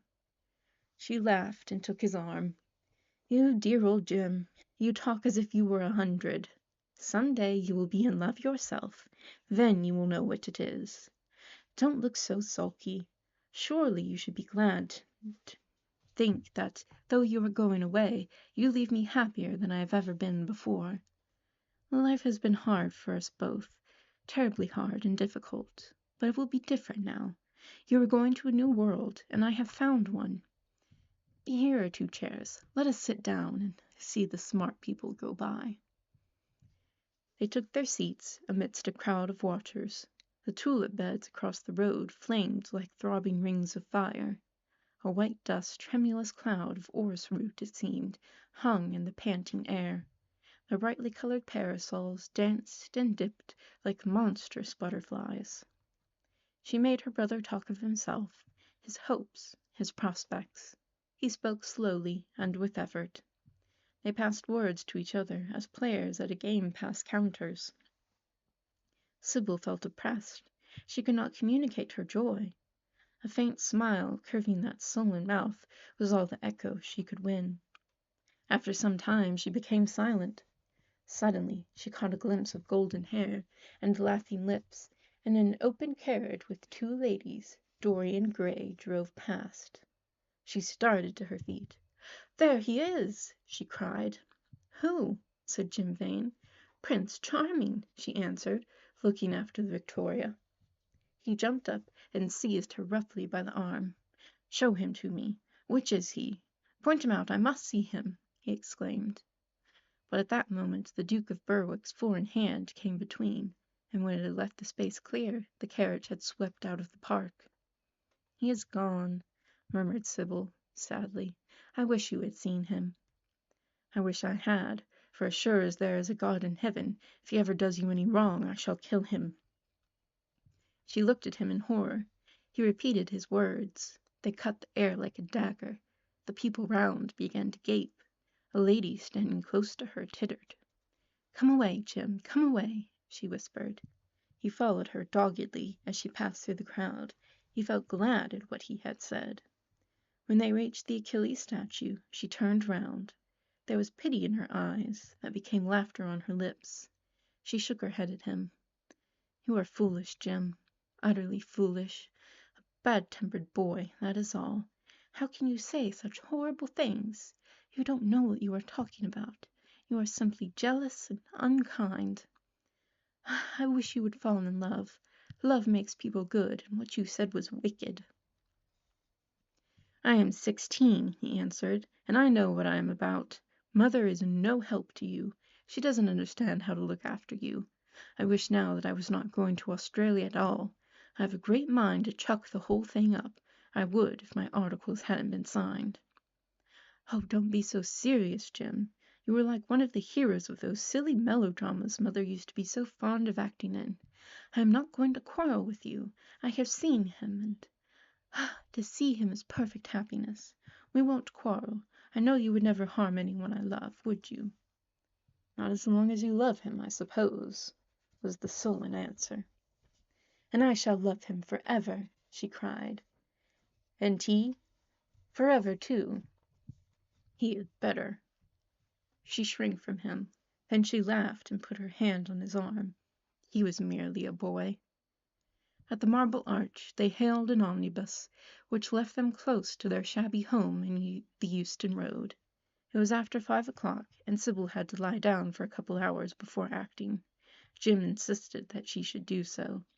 He said that he would sooner part with her when their mother was not present. She would be sure to make a scene, and he detested scenes of every kind. In Sybil's own room they parted. There was jealousy in the lad's heart, and a fierce, murderous hatred of the stranger who, as it seemed to him, had come between them. Yet when her arms were flung round his neck, and her fingers strayed through his hair, he softened, and kissed her with real affection. There were tears in his eyes as he went downstairs. His mother was waiting for him below. She grumbled at his unpunctuality as he entered. He made no answer, but sat down to his meagre meal. The flies buzzed round the table and crawled over the stained cloth. Through the rumble of omnibuses and the clatter of street cabs, he could hear the droning voice devouring each minute that was left to him. After some time he thrust away his plate and put his head in his hands. He felt he had a right to know. It should have been told to him before, if it was as he suspected. Leaden with fear, his mother watched him. Words dropped mechanically from her lips. A tattered lace handkerchief twitched in her fingers. When the clock struck 6, he got up and went to the door. Then he turned back and looked at her. Their eyes met. In hers he saw a wild appeal for mercy. It enraged him. "Mother, I have something to ask you," he said. Her eyes wandered vaguely about the room. She made no answer. Tell me the truth. I have a right to know. Were you married to my father? She heaved a deep sigh. It was a sigh of relief. Terrible moment. The moment that night and day, for weeks and months she had dreaded, had come at last, and yet she felt no terror. Indeed, in some measure, it was a disappointment to her. The vulgar directness of the question called for a direct answer. The situation had not been gradually led up to. It was crude, and reminded her of a bad rehearsal. No, she answered, wondering at the harsh simplicity of life. My father was a scoundrel then, cried the lad, clenching his fists. She shook her head. I knew he was not free. We loved each other very much. If he had lived, he would have made provision for us. Don't speak against him, my son. He was your father, and a gentleman. Indeed, he was highly connected. An oath broke from his lips. I don't care for myself, he exclaimed, but don't let Sybil. It is a gentleman, isn't it, who is in love with her, or says he is. Highly connected, too, I suppose. For a moment, a hideous sense of humiliation came over the woman. Her head drooped. She wiped her eyes with shaking hands. Sybil has a mother, she murmured. I had none. The lad was touched. He went towards her, and stooping down, he kissed her. I am sorry if I have pained you by asking about my father, he said, but I could not help it. I must go now. Good-bye. Don't forget that you will have one child to look after, and believe me that if this man wrongs my sister, I will find out who he is, track him down, and kill him like a dog. I swear it. The exaggerated folly of the threat, the passionate gesture that accompanied it, the mad melodramatic words, made life seem more vivid to her. She was familiar with the atmosphere. She breathed more freely, and for the first time in many months she really admired her son. She would have liked to have continued the scene on the same emotional scale, but he cut her short. Trunks had to be carried down, and mufflers looked for. The lodging-house drudge bustled in and out. There was the bargaining with the cabman. The moment was lost in vulgar details. It was with a renewed feeling of disappointment that she waved the tattered lace handkerchief from the window as her son drove away. She was conscious that a great opportunity had been wasted. She consoled herself by telling Sybil how desolate she felt her life would be, now that she had only one child to look after. She remembered the phrase. It had pleased her. Of the threat she said nothing. It was vividly and dramatically expressed. She felt that they would all laugh at it some day.